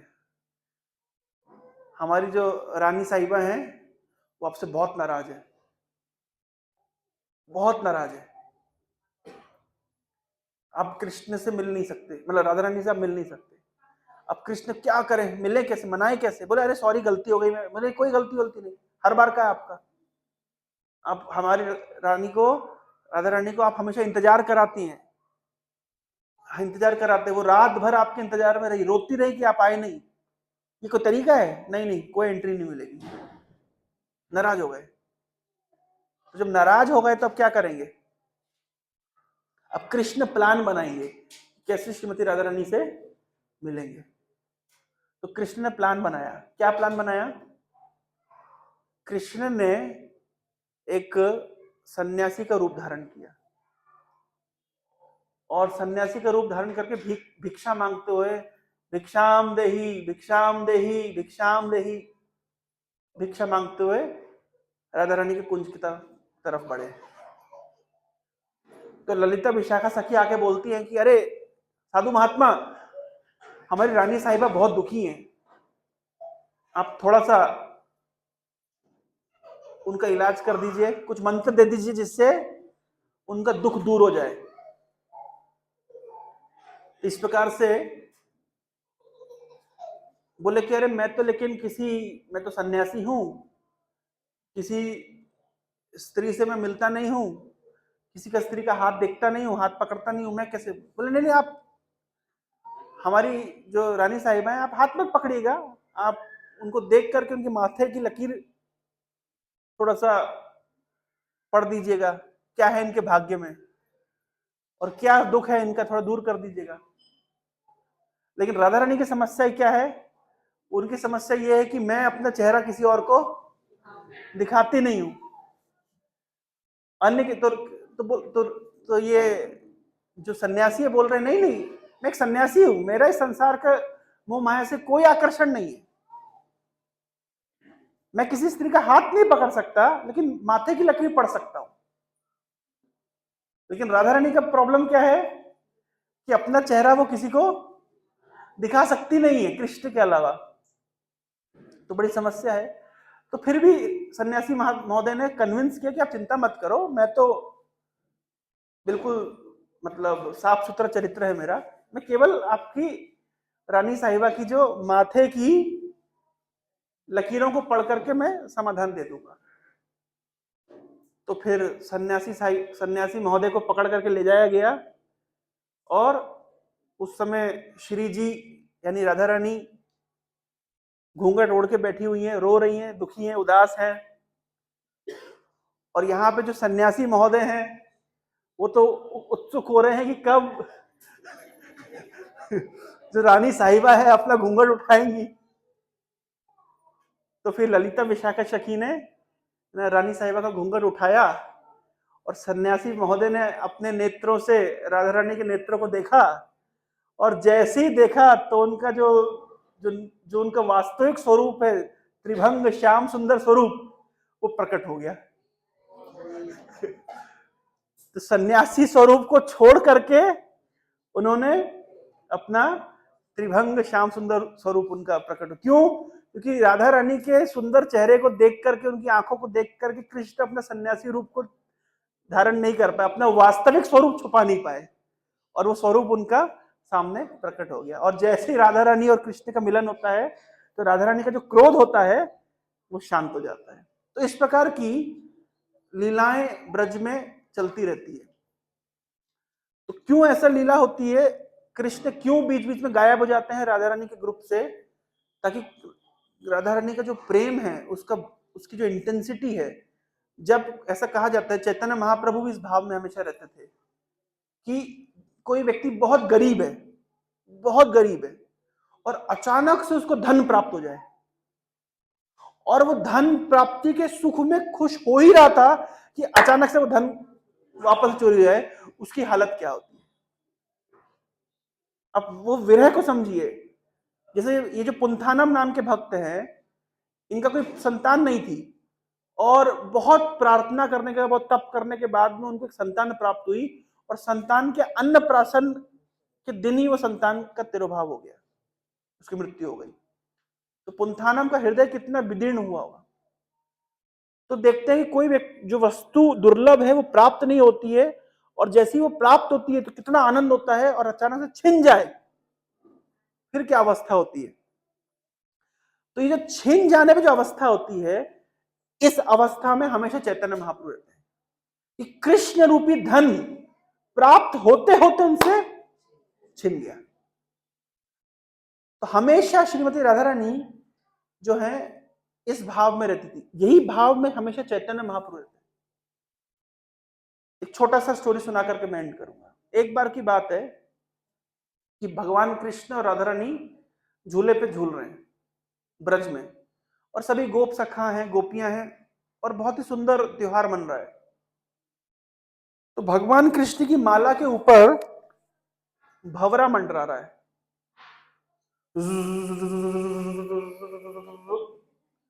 अब राधा रानी बैठी हैं, कृष्ण बैठे हैं, और भंवरा मंडरा रहा है। डिस्टर्ब करता है ना भंवरा, आपके चेहरे पे आए ऐसे करे। तो एक गोप सखा दौड़ता हुआ आया मधुमंगल, और भगो भगो भगो, और भगा दिया। बोला हाँ, भाग गया, मधुसूदन चला गया। कौन चला गया? भंवरे का एक नाम होता है मधुसूदन, जो फूलों के अंदर मधु को इकट्ठा करता, सूदन करता। अच्छा, मधुसूदन और किसका नाम है? कृष्ण का नाम है। तो जैसे सुना मधुसूदन चला गया, कृष्ण के बाजू में राधा रानी बैठी हुई है, लेकिन सुना क्या? मधुसूदन चला गया। राधा रानी रोना शुरू, जोर जोर के रोना शुरू, और राधा रानी को देख करके कृष्ण का रोना शुरू, और राधा और कृष्ण का रोना देख करके या गोपियां रोना शुरू, या ग्वाल बाल रोना शुरू। राधा कृष्ण गोपियां ग्वाल बाल सबका रोना सुन करके जितने वहां के पशु पक्षी थे उनका रोना शुरू, वो पशु पक्षियों का रोना देख करके पेड़ पौधों का रोना शुरू, और पूरे ब्रज में क्राइम फेस्टिवल बन रहा है। सब रो रहे हैं,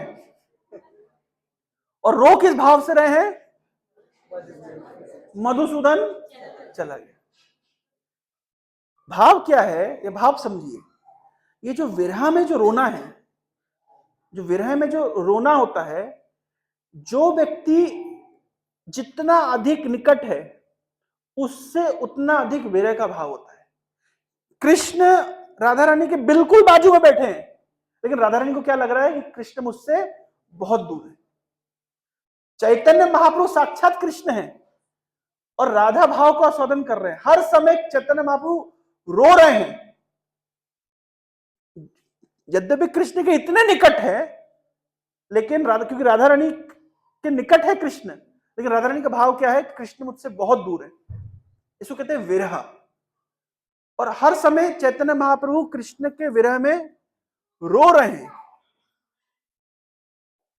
ये क्लास शुरू होते समय लाइट आई थी, और लाइट जाने का तात्पर्य भैया हो गया, बंद करो। अब आप लोग तो लिख के नहीं दे सकते, तो फिर वो इलेक्ट्रिक डिपार्टमेंट समझदार है। घंटे भर की क्लास हो गई है,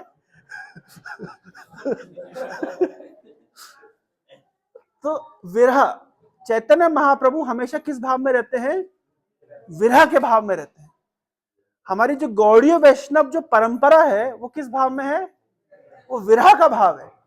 मतलब जब राधा कृष्ण का मिलन नहीं होता तो राधा रानी प्लान बनाती है, आज कृष्ण आएंगे, मैं उनसे ऐसे बात करूंगी, ऐसे कृष्ण मेरा श्रृंगार करेंगे, हम कृष्ण के साथ ऐसे घूमेंगे। तो जब तक कृष्ण नहीं आते हैं तब तक भाव क्या होता है? कृष्ण आएंगे, कृष्ण आएंगे, कृष्ण आएंगे, कृष्ण मुझसे मिलेंगे, कृष्ण मुझसे बात करेंगे, मैं कृष्ण के साथ ऐसा बोलूंगी, वैसा बोलूंगी, मैं कृष्ण से रूठ जाऊंगी। लेकिन जब कृष्ण आ जाते तो भाव शुरू, अब कृष्ण चले जाएंगे, अब कृष्ण चले जाएंगे, अब इसका अर्थ यह है कि कभी भी राधा कृष्ण के बीच में मिलन का सुख नहीं है। जब तक कृष्ण आए नहीं तब तक भाव क्या है? कृष्ण आएंगे, और जब कृष्ण आ गए तब भाव क्या है? अरे अब तो कृष्ण चले जाएंगे। इसको कहते हैं विरह। चैतन्य महाप्रभु की पूरी धारा में प्रबल क्या है? मिलन प्रबल नहीं है। क्या प्रबल है? विरह प्रबल है। क्योंकि विरह की जो तेज होता है, विरह की जो इंटेंसिटी होती है, विरह में जो प्रेम की इंटेंसिटी होती है वो मिलन में नहीं होती है। समझ पा रहे हैं? विरह की जो इंटेंसिटी होती है, विरह में जो अग्नि होती है, प्रेम की अग्नि, प्रेम की जो ज्वाला होती है, वो मिलन में नहीं होती है। जब लोग प्रश्न पूछते हैं ना कि भगवान कृष्ण ने राधा से विवाह क्यों नहीं किया, प्रश्न पूछते कि नहीं कि राधा रानी और कृष्ण का विवाह क्यों नहीं हुआ? जब इतना प्रेम था, विवाह क्यों नहीं हुआ? इसलिए नहीं हुआ क्योंकि राधा रानी कृष्ण से मिलने का प्रयास करती हैं, लेकिन हर बार राधा रानी को कृष्ण से मिलने के लिए रोक दिया जाता है। राधा रानी का विवाह हुआ है एक दूसरे व्यक्ति से, लीलाओं में, लीला दृष्टि से, तत्व दृष्टि से राधा और कृष्ण एक है, लेकिन लीला की दृष्टि से राधा रानी का विवाह कहीं और हुआ है। कई बार कृष्ण, राधा रानी की सासू मां और ननद जटिला कुटिला राधा रानी को रोकती है कृष्ण से मिलने के लिए, कई बार रोकती हैं। और कई बार कृष्ण प्लान बनाते हैं कि राधा से मिलने जाएंगे। एक बार प्लान बना था कि फलानी जगह पे गोवर्धन की तलहटी पे राधा और कृष्ण का मिलन होगा, लेकिन जटिला और कुटिला राधा रानी के घर पे पहरा देके खड़ी हुई है, कहीं राधा घर से बाहर निकल ना जाए। तो कृष्ण ने कहा भाई प्लान बनाओ, क्या करें, कैसे राधा रानी से मिलन होगा? तो कृष्ण ने भेजा सुबल को कि सुबल जाओ, तुम कुछ प्लान बनाओ, तुम्हारी बहन है राधा रानी। तो सुबल गए और कुटिला जटिला को बोलते हैं कि मैं अपनी बहन से मिलने के लिए आया हूं। तो बोले बहन से मिलने आए तो आ जाओ, अंदर आओ। तो बहन से मिलने के लिए गए थे सुबल, और फिर क्या किया, दोनों ने अपनी ड्रेस एक्सचेंज करी। राधा रानी ने सुबल की ड्रेस पहनी और सुबल ने राधा रानी की ड्रेस पहन के घूंघट बंद करके घर के अंदर बैठ गए। और सुबल को थोड़ा सा आवाज निकालना भी आता था, अगर सासू मां आवाज लगाए तो हाँ ऐसे बीच बीच में वो बोल दें। और राधा रानी क्या करी, सुबल की ड्रेस बना करके, गोप बालक का वेश बना करके और निकलने लगी। तो कुटिला जटिला को क्या लगा कि सुबल गया था अपनी बहन से मिलने के लिए, मिलन हो गया, मिलने के बाद अब ये वापस जा रहा है, लेकिन वापस कौन जा रहा था? राधा रानी। और वहां पे कौन बैठे हुए थे अंदर राधा रानी के रूप में, घूंघट ओढ़ में? सुबल। तो ये जो लीला चल रही है, इसका मुख्य तो पूरा जो कॉन्सेप्ट है गौड़ीय वैष्णव धारा में, हम राधा और कृष्ण के विवाह को उतना प्रासंगिक नहीं मानते। यद्यपि एक लीला के अनुसार भांडेर वन में ब्रह्मा जी ने राधा और कृष्ण का विवाह कराया, लेकिन हमारी गौड़ीय वैष्णव परंपरा में हम राधा और कृष्ण के विवाह को नहीं मानते। क्यों नहीं मानते? हमारा पूरा भाव क्या है कि राधा रानी का कृष्ण से मिलन होना बड़ा कठिन है, और सारी जो गोपियां हैं, ग्वाल सखा हैं, योग माया है, वो प्लान बनाती रहती है कैसे राधा और कृष्ण का मिलन होगा। उस मिलन में बहुत सारे अड़ंगे डालने के लिए, जटिला है, कुटिला है, वो अड़ंगे डालती हैं, लेकिन फिर भी प्लान बना करके कैसे राधा रानी कृष्ण से मिलने के लिए जाएंगी। भाव क्या है कि जब अपने प्रेमी से मिलन नहीं हो पाता है तो जो प्रेम की जो अग्नि है वो और घनी हो जाती है और प्रज्वलित हो जाती है। तो चैतन्य महाप्रभु हमेशा उस घनी अग्नि से जलते रहते थे, विरह अग्नि से जलते रहते थे। और वही हमारे गौड़ीय वैष्णव परंपरा, हे राधे हे ब्रज देवी के चा ललिते, हे नंद सुनह कुतः, श्री गोवर्धन कल्प पाद पतले, कालिंदी बन्य कुतः, घोषंतबिति सर्वतो ब्रजपुरे खेदेर महा विभलौ। विवल होते हैं, कहां है राधा रानी, कहां है कृष्ण, कब उनसे मिलन होगा। तो जो नया नया भक्त होता है उसका भाव होता है, अरे भगवान कहां है, यहां है, हम भगवान के बहुत पास है। लेकिन जो भक्ति में जितना अधिक ऊंचा होता है, जो भक्ति में जितना अधिक गंभीर होता है, जो भक्ति में जितना अधिक डेप्थ में होता है, गहराई में होता है, उतना उसका भाव क्या होता है कि राधा कृष्ण मुझसे बहुत दूर है। यानी वास्तव में जो जितना अधिक निकट है भगवान के, वो क्या अनुभव करेगा, मैं भगवान से बहुत दूर हूं। और जो बहुत दूर होता है भगवान की, वो क्या भाव सोचता है, अरे भगवान तो यहीं बैठे हैं, कहां मंदिर जाना जरूरत है, भगवान तो हमारे दिल में बैठे हैं। तो हमारे पूरी वैष्णव परंपरा में भाव क्या है, भगवान हमसे बहुत दूर हैं। यानी हमको भगवान को प्राप्त करने के लिए बहुत कठोर परिश्रम करना पड़ेगा, बहुत कठोर तप करना पड़ेगा, बहुत सेवा करनी पड़ेगी, बहुत साधन करना पड़ेगा भगवान की कृपा को आकर्षित करने के लिए।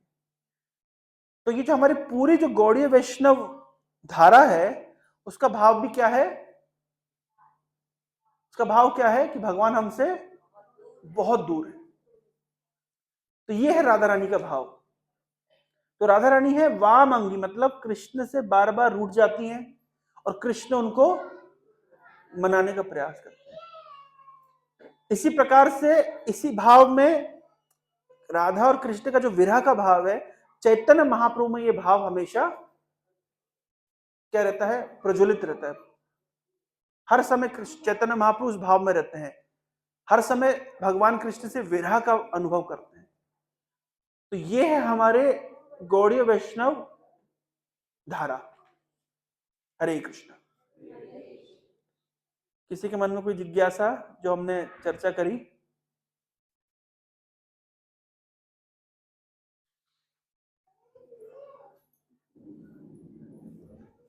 कोई प्रश्न?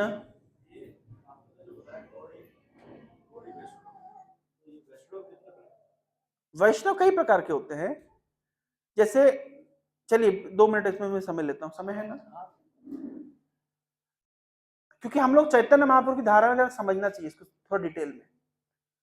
किसी व्यक्ति के साथ हमारा कितने प्रकार से संबंध हो सकता है, बताइए। कोई भी व्यक्ति है, उनके साथ हमारा कितने प्रकार से संबंध हो सकता है? कई तरीके, मतलब फिर भी कितने प्रकार से? मित्रवत हो सकता है, किसी भी व्यक्ति के साथ में हमारा 5 प्रकार से संबंध हो सकता है। ध्यान से सुनिएगा, किसी भी व्यक्ति के साथ हमारा 5 प्रकार से संबंध हो सकता है। एक संबंध हो सकता है कि भैया आपका परिचय, संतोष मिश्रा जी छिंदवाड़ा में रहते हैं, बड़ा नाम सुना है उनका, संतोष मिश्रा जी का बहुत नाम सुना है। यानी ये भी संबंध है, पर कैसे संबंध है, मेरा पर्सनल आपके साथ कोई संबंध नहीं है, मैंने आपका नाम सुना है, अरे संतोष मिश्रा जी, हाँ बड़ा अच्छा सेवा करते हैं, मंदिर आते हैं, मैं बहुत नाम सुना है उनका, छिंदवाड़ा में प्रसिद्ध है। ये एक प्रकार का संबंध है। एक संबंध है कि भाई मैं संतोष मिश्रा जी, आप क्या करते हैं, दिल्ली पब्लिक स्कूल में संतोष मिश्रा जी हैं, मैं संतोष मिश्रा जी के अंडर में सेवा करता हूं, संतोष मिश्रा जी मेरे अथॉरिटी, मेरे बॉस हैं। ये एक संबंध है। एक संबंध है कि मैं संतोष मिश्रा जी का मित्र हूं।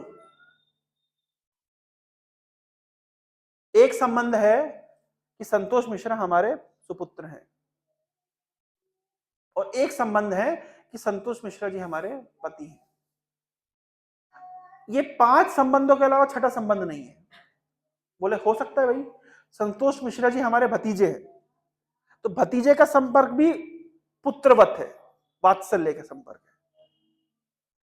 संतोष मिश्रा जी हमारे बहनोई हैं। यहां पे संपर्क क्या है? ये मित्र के ही संबंध की ही एक मित्र या भाई के जैसा ही संबंध के जैसा है। ये संतोष मिश्रा जी हमारे साड़ू हैं। यहां पे भी कौन सा भाव आ गया? मित्र का या भाई का। तो संतोष मिश्रा जी हमारे भतीजे हैं, हमारे बेटे हैं। ये सब भाव क्या है? वात्सल्य का। और संतोष मिश्रा जी हमारे पति हैं, ये भाव हो गया। संतोष मिश्रा जी को मैं जानता हूं, ये भाव हो गया। संतोष मिश्रा जी मेरे पिता तुल्य हैं, ये संतोष मिश्रा जी मेरे बॉस हैं, संतोष मिश्रा जी मेरे अथॉरिटी हैं, मैं संतोष मिश्रा जी के अंडर में सेवा करता हूं। ये 5 ही रस होते हैं। जब मैं बोलता हूं मैं किसी को जानता हूं, नाम सुना है, पर मेरा पर्सनल संपर्क नहीं है, इसको कितने हैं? शांत रस। जब मैं किसी के अंडर में सेवा करता हूं, नौकरी करता हूं, या किसी के द्वारा पालित पोषित हूं, संतोष मिश्रा जी मेरे पिता हैं, मेरे पिता तुल्य हैं। ये भाव क्या है? ये दास्य रस कहलाता है। यानी मैं संतोष मिश्रा जी का दास हूं, पुत्र हूं, सेवक हूं। संतोष मिश्रा जी मेरे भाई हैं, संतोष मिश्रा जी मेरे मित्र हैं, संतोष मिश्रा जी मेरे कजिन हैं। इन सब में भाव क्या है? मित्रवत। संतोष मिश्रा जी मेरे पुत्र हैं, मेरे भतीजे हैं। यहां पे भाव क्या है? मेरे शिष्य हैं, वात्सल्य। और संतोष मिश्रा जी हमारे पति हैं, माधुर्य। ये 5 रस, शांत, दास्य, सख्य, वात्सल्य, माधुर्य, ये 5 ही रस होते हैं इस संसार में। आप छठा रस दिखा दीजिए, छठा प्रकार का संबंध आप नहीं दिखा पाएंगे। बताइए, कोई चैलेंज कोई बता सकता है? छठे प्रकार का संबंध, ये 5 संबंध के अलावा कोई संबंध बता दीजिए आप। है कोई? बता पाए संतोष मिश्रा जी? छठा कोई संबंध बता पाएंगे? सारे संबंध में ये 5 ही मिलते हैं। ये तो जैसे किसी एक व्यक्ति के साथ में हम इन 5 तरीके से ही संबंध रख सकते हैं, वैसे भगवान के साथ पे भी हम इन 5 रसों में संबंध रख सकते हैं। छठा कोई तरीका नहीं है। या तो मैंने सुना है भगवान बहुत महान है, जैसे मुसलमान कहते हैं ये सृष्टि अल्लाह चलाता है, सब कुछ करने वाला वही है। परंतु अल्लाह कहां है, क्या करता है, कैसा दिखता है, उनके विषय में उनको ज्ञान नहीं है। इसको कहते हैं शांत रस। जानता हूं, सुना है, बड़ा आदमी है, बहुत प्रसिद्ध है, प्रख्यात है, लेकिन मेरा उससे कोई पर्सनल टच नहीं है। इसको कहते हैं शांत रस। तो भगवान के साथ में किसी का शांत रस हो सकता है। योगी लोगों का, भगवान का ध्यान करते हैं, कोई है, कोई शक्ति है, कोई है ऊपर जो सब जो चला रहा है, पर कौन है, कहां है, क्या रहता है, क्या करता है, कैसा दिखता है, उसके विषय में उनको ज्ञान नहीं होता। इसको कहते हैं शांत रस। जो निराकारवादी होते बोलते हैं ना, हाँ कोई तो है, भगवान कुछ तो है, मानता हूं, कौन है डिटेल नहीं जानता, नहीं कुछ तो है। इसका अर्थ है जानते हैं कुछ है, लेकिन क्या है पता नहीं। इस प्रकार के संबंध को कहते हैं शांत रस। फिर भाव होता है कि भगवान तो हमारे स्वामी हैं, हमारे पिता तुल्य हैं, हम तो उनके दास हैं। यह भाव होता है दास्य रस। जैसे हनुमान जी का भाव क्या है कि भगवान हमारे स्वामी हैं, हम उनके दास हैं। एक दास के लिए सबसे बड़ी चीज क्या हो जाएगी? एक दास के लिए सबसे बड़ी उपलब्धि क्या है? किसी दिन भगवान राम अगर हनुमान जी का गले से आलिंगन कर ले, तो हनुमान जी के लिए इससे बड़ी कोई बात ही नहीं है। हनुमान चालीसा में आता है ना कि तुम मम भरत सम भाई, क्या तुम मम प्रिय भरत ही सम भाई, तुम मेरे भाई समान हो, मेरे भरत जैसे भाई हो तुम। एक स्वामी अपने दास को इतनी बात बोल दे कि तुम मेरे भाई जैसे हो, उससे बड़ी कोई बात दास के लिए हो ही नहीं सकती।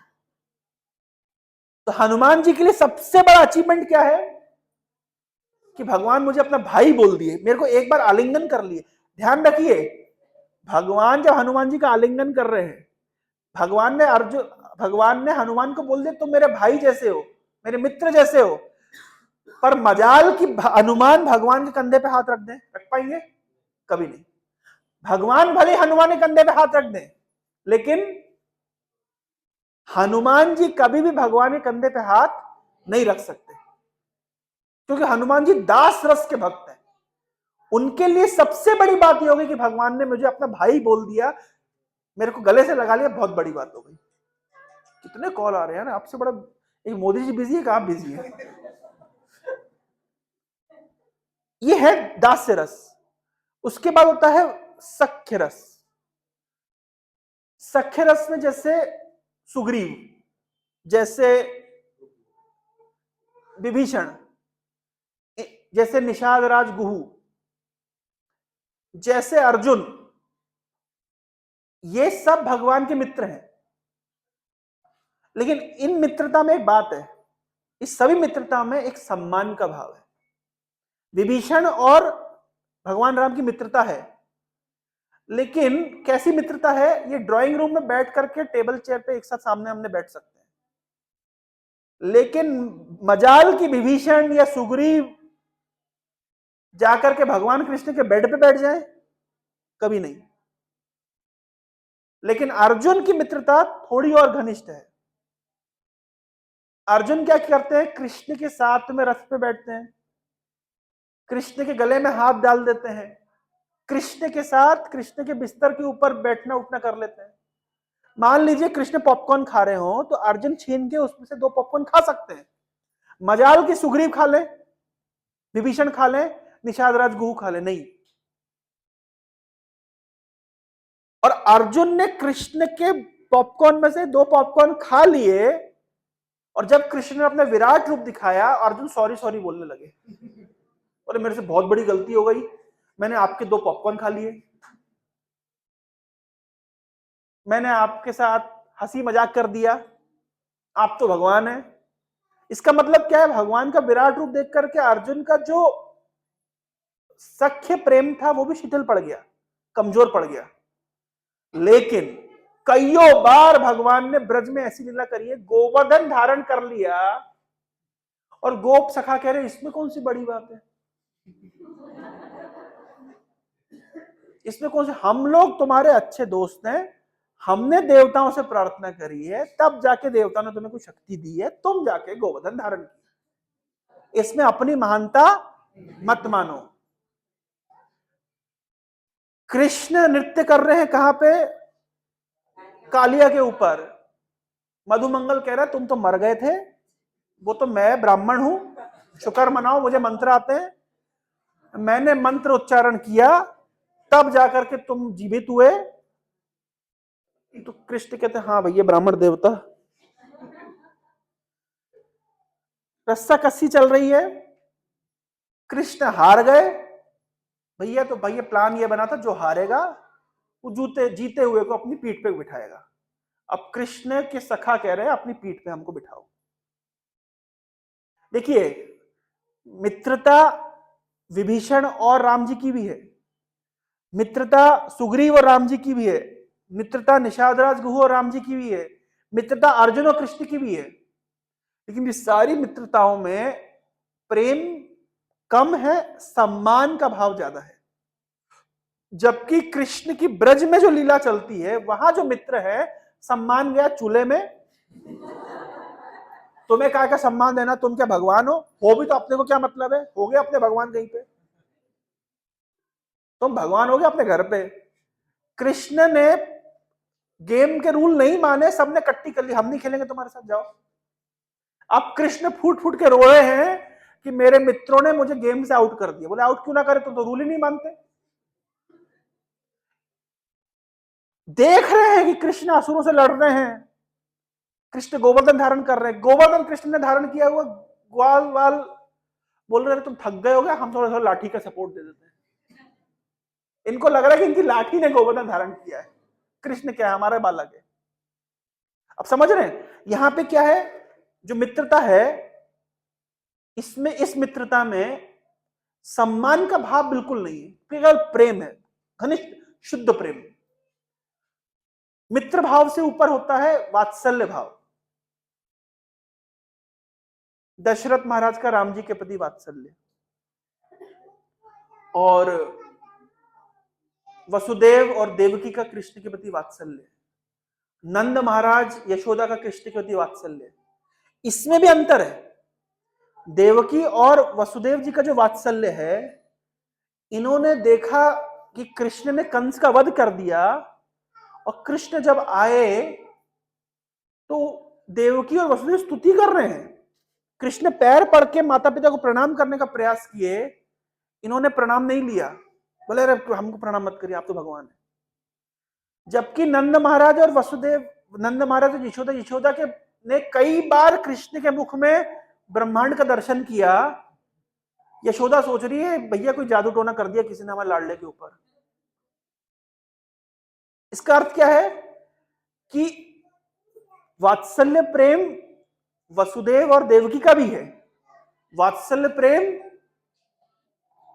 प्रेम नंद और यशोदा का भी है। लेकिन नंद और यशोदा का जो वात्सल्य प्रेम है, इसमें कोई ऐश्वर्य का भाव नहीं है, कोई सम्मान का भाव नहीं है। यहां जैसे मान लीजिए नरेंद्र मोदी जी की मम्मी, वो बोले भाई प्राइम मिनिस्टर होगा तो देश के लिए, मेरे लिए तो मेरा लड़का है, चल खाना खा। यानी प्राइम मिनिस्टर हैं, लेकिन अभी इंपॉर्टेंट क्या नहीं है कि तो प्राइम मिनिस्टर, इंपॉर्टेंट क्या है तो मेरा पुत्र है। तो वसुदेव और देवकी के लिए भाव होता है भैया तो भगवान है, अरे आप भगवानों के हमारे पैर मत पड़िए। लेकिन नंद महाराज और यशोदा के मन में कभी भाव नहीं है कि भगवान है। उद्धव गए समझाने के लिए कि भैया आपका लड़का नहीं है, साक्षात भगवान है। नंद महाराज कहते तेरा दिमाग खराब हो गया हो, तुम कह रहे हो विश्वंबर है, विश्व का भरण पोषण करते हैं, इसको दिन में 8 बार खाना होता है, और नहीं खाए तो रोने लगे। तुम कह रहे हो कि इससे भयभीत होता है, हम तो देखे हो कि बिल्ली और म्याऊं करे तो मां की गोद में जाके छुप जाओ। यानी इसका मतलब है कि नंद महाराज और वसुदेव का जो नंद महाराज और यशोदा का जो वात्सल्य है, ये गाढ़ वात्सल्य है। और इसके ऊपर आता है माधुर्य। राधा रानी, पहले तो रुक्मिणी और द्वारका की जो रानियां हैं, उनका कृष्ण के प्रति प्रेम निश्चित रूप से शुद्ध प्रेम है। लेकिन जितना भी शुद्ध प्रेम हो, लेकिन फिर भी कृष्ण जब रात को सोते हैं तो राधे राधे गोपी गोपी। कभी कभी तो ऐसा होता है कि रात भर कंबल ओढ़कर कृष्ण रात भर राधा राधा चिल्ला के रोते रहेंगे, और उनके आंसुओं से कंबल गीले हो जाएंगे। जब अपने असेंबली में बैठे होते हैं कृष्ण, तो खोए खोए से रहते हैं, रात को चिल्ला चिल्ला करके गोपियों का स्मरण करेंगे, राधा रानी का स्मरण करेंगे, और दिन में खोए खोए से रहेंगे। और रानियां कह रही हैं कि हम 16,108 रानियां मिलकर इनकी सेवा कर रही हैं, इनके मन का हरण नहीं कर पाए। और ब्रज की गोपियां भैया ना, उनका क्या ऐश्वर्य है, उनके पास क्या है। हमारा तो द्वारका जैसा ऐश्वर्य में हम कृष्ण की सेवा कर रहे हैं, लेकिन इनका मन कहां लगा हुआ है, वो जंगल में, या कुछ नहीं है। एक बार तो सत्यभामा इतनी नाराज हो गई, यार हम इतनी सेवा सेवा कर करके थक गए, लेकिन हमारे पतिदेव को तो भैया अपनी गर्लफ्रेंडों से छुट्टी नहीं मिल रही है, हर समय वहां खोए रहते हैं, और बड़ी नाराज हो गई। और जैसे कृष्ण को पता चला कि सत्यभामा नाराज हो गई है, इस बात, भाई सब जगह नाराज हो चलेगा, तो इस पॉइंट में नाराज हुई, तो गुस्से में पहली बार कृष्ण सत्यभामा कह रहे, सत्यभामा सुनो ध्यान से, ये जो जितनी तुम 16,108 हो ना, अगर केवल एक गोपी इशारा कर दे कृष्ण सब कुछ छोड़ के मेरे पास आ जाओ, मैं सब कुछ छोड़ के चला जाऊंगा। वो तो उन लोगों ने मुझे रोक करके रखा है, इसलिए मैं तुम्हारे साथ समय काट रहा हूं, नहीं तो मुझे तुम में कोई इंटरेस्ट नहीं है। ये बात कृष्ण बृहद भागवतमृतम में लिखा गया है, कृष्ण बोल रहे हैं सत्यभामा को डायरेक्ट मुंह पे, बोले सब जगह कमेंट कर लेना, इधर पे कोई कमेंट नहीं चलेगा। और क्या तुम द्वारका का ऐश्वर्य लगा के रखा है तुमने? क्या ऐश्वर्य यहाँ पे? ब्रज की एक एक कण तुम्हारे पूरे पूरे द्वारका को डुबा सकती है, इतना ऐश्वर्य है ब्रज में। और अब खुद सोचिए, कृष्ण द्वारका में रह करके उनका पूरा जो चिंतन है वो ब्रज के प्रति, पूरा हमेशा ध्यान ब्रज में।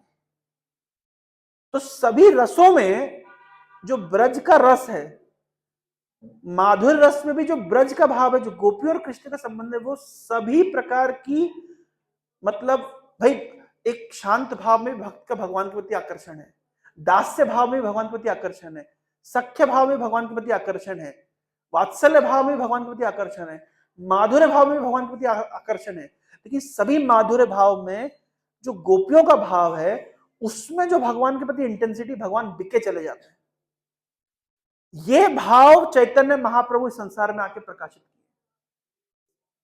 आप समझ रहे हैं? तो आपने जो पूछा ना, अलग अलग प्रकार के वैष्णव, सब वैष्णव हैं। जो दास भाव में भगवान की सेवा करता है वो भी वैष्णव है, जो भगवान को अपना सखा मानता है वो भी वैष्णव है, जो भगवान को अपना पुत्र मानता है, पुत्र भाव में पूजा करता है वो भी वैष्णव है, जो भगवान को अपना पति मानता है वो भी वैष्णव है। लेकिन चैतन्य महाप्रभु की परंपरा कौन से वैष्णव है? जहां पे भगवान हमारे प्रेमी हैं, और प्रेमी वो भी नहीं कि जिनसे मिलन हो रहा है, जिनसे विरह हो रहा है, जिससे दूर है हम, वो वैष्णव है, गौड़ीय वैष्णव। और वो भाव प्रदान किया है चैतन्य महाप्रभु ने। अगर आप पढ़ेंगे चैतन्य चरितामृत तो आपको पता चलेगा कि चैतन्य महाप्रभु क्या विशेष देने के लिए आए इस संसार में। तो चैतन्य महाप्रभु के मुख्य कारण है संसार में आने का, कि जब चैतन्य महाप्रभु ने विचार, भगवान कृष्ण विचार कर रहे हैं कि सब लोग मेरी भक्ति करते हैं, सारे वैष्णव इस संसार में हजारों हजारों प्रकार के वैष्णव हैं, सब मेरी भक्ति करते हैं, लेकिन सबकी भक्ति में ऐश्वर्य प्रधान है, विधि प्रधान है, नियम प्रधान है, रिस्पेक्ट प्रधान है। लेकिन जो ब्रज का भाव है, जहां पे रिस्पेक्ट वैसे कुछ नहीं है, कृष्ण मेरे हैं, ये जो भाव है, ये भाव तो किसी वैष्णव के पास नहीं है। तो भगवान कृष्ण ने खुद विचार किया कि मैं जाऊंगा किस रूप में? चैतन्य महाप्रभु के रूप में, और मैं जाकर के संसार में वो भक्ति प्रदान करूंगा जो पहले किसी ने प्रदान नहीं करी, जो किसी अन्य वैष्णव संप्रदाय में नहीं है। ये देने के लिए, ब्रज भक्ति देने के लिए चैतन्य महाप्रभु संसार में प्रकट हुए। तो आप समझ जाइए, ब्रज भक्ति देने के लिए चैतन्य महाप्रभु के संसार में प्रकट हुआ, और ब्रज का पुनरुद्धार चैतन्य महाप्रभु और उनके अनुयायियों ने किया, और ब्रज के भाव की शिक्षा भी चैतन्य महाप्रभु के अनुयायी हमको देते हैं। तो एक्चुअली में देखा जाए तो ब्रज के ऊपर कॉपीराइट किसका है? चैतन्य महाप्रभु और उनके फॉलोवर्स का। लेकिन आश्चर्य की बात यह है कि लोग चैतन्य महाप्रभु को ही नहीं जानते हैं। सब वृंदावन जाते हैं लेकिन चैतन्य महाप्रभु को नहीं जानते। तो इसलिए जब हम बोलते हैं हम गौड़ीय वैष्णव हैं, तो चैतन्य महाप्रभु की फिलॉसफी क्या है? ये फिलॉसफी, हम राधा रानी के भाव से कृष्ण को पूजा करते हैं, हम राधा रानी की इंटेंसिटी से कृष्ण को पूजा करते हैं। ये चैतन्य महाप्रभु ने हमको दिया है। तो ये अंतर है समस्त वैष्णवों में और गौड़ीय वैष्णवों में। हरे कृष्ण। हरे कृष्ण। अभी तो मूड बना था, इनने रोक लगा दी, अभी तो शुरू हुआ था। हमारे बेस पे क्लास होती है ना, तो 2 घंटे में तो हमारा मूड बनता है, उसके बाद तो हम शुरू करते हैं। अभी तो हमने शुरू किया ही नहीं, जो टॉपिक था वो तो अभी हम शुरू किए ही नहीं, अभी तो केवल इंट्रोडक्शन चल रहा था। कोई नहीं, अगली बार के लिए।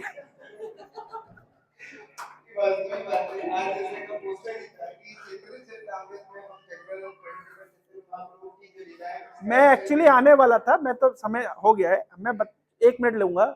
मैं क्या बताने वाला था, सत्यभामा, जैसे मैंने बताया सत्यभामा कौन है? भगवान कृष्ण की जो पटरानी है, और उनका भाव क्या है? लेफ्टिस्ट है, वामांगी है, वो नाराज हो जाती कृष्ण से।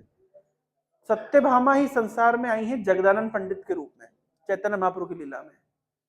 तो उन्होंने बहुत सुंदर ग्रंथ लिखा है जिसमें चैतन्य चरितामृत के इन सिद्धांतों को, जो सिद्धांत मैंने आपको बताया, उन्होंने संक्षिप्त भाषा में उसको संक्षिप्त रूप में विवरण किया है।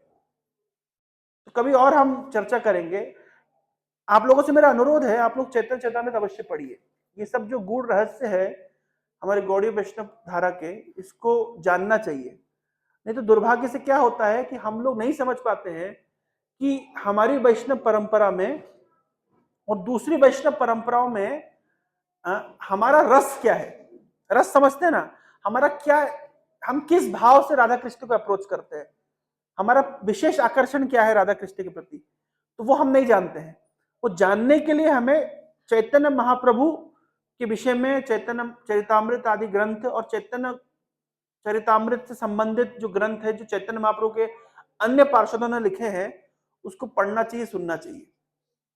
उसमें हमको ये सारे सिद्धांतों का आस्वादन करने का अवसर मिलता है।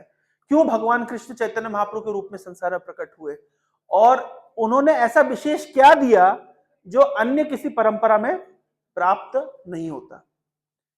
इसको कभी हम और डिटेल में चर्चा करेंगे। हरे कृष्ण। हरे कृष्ण। एक मैं संक्षिप्त परिचय देना चाहूंगा तुकाराम का। तुकाराम प्रतिवर्ष हमारे बनारस नगर में आते हैं, तो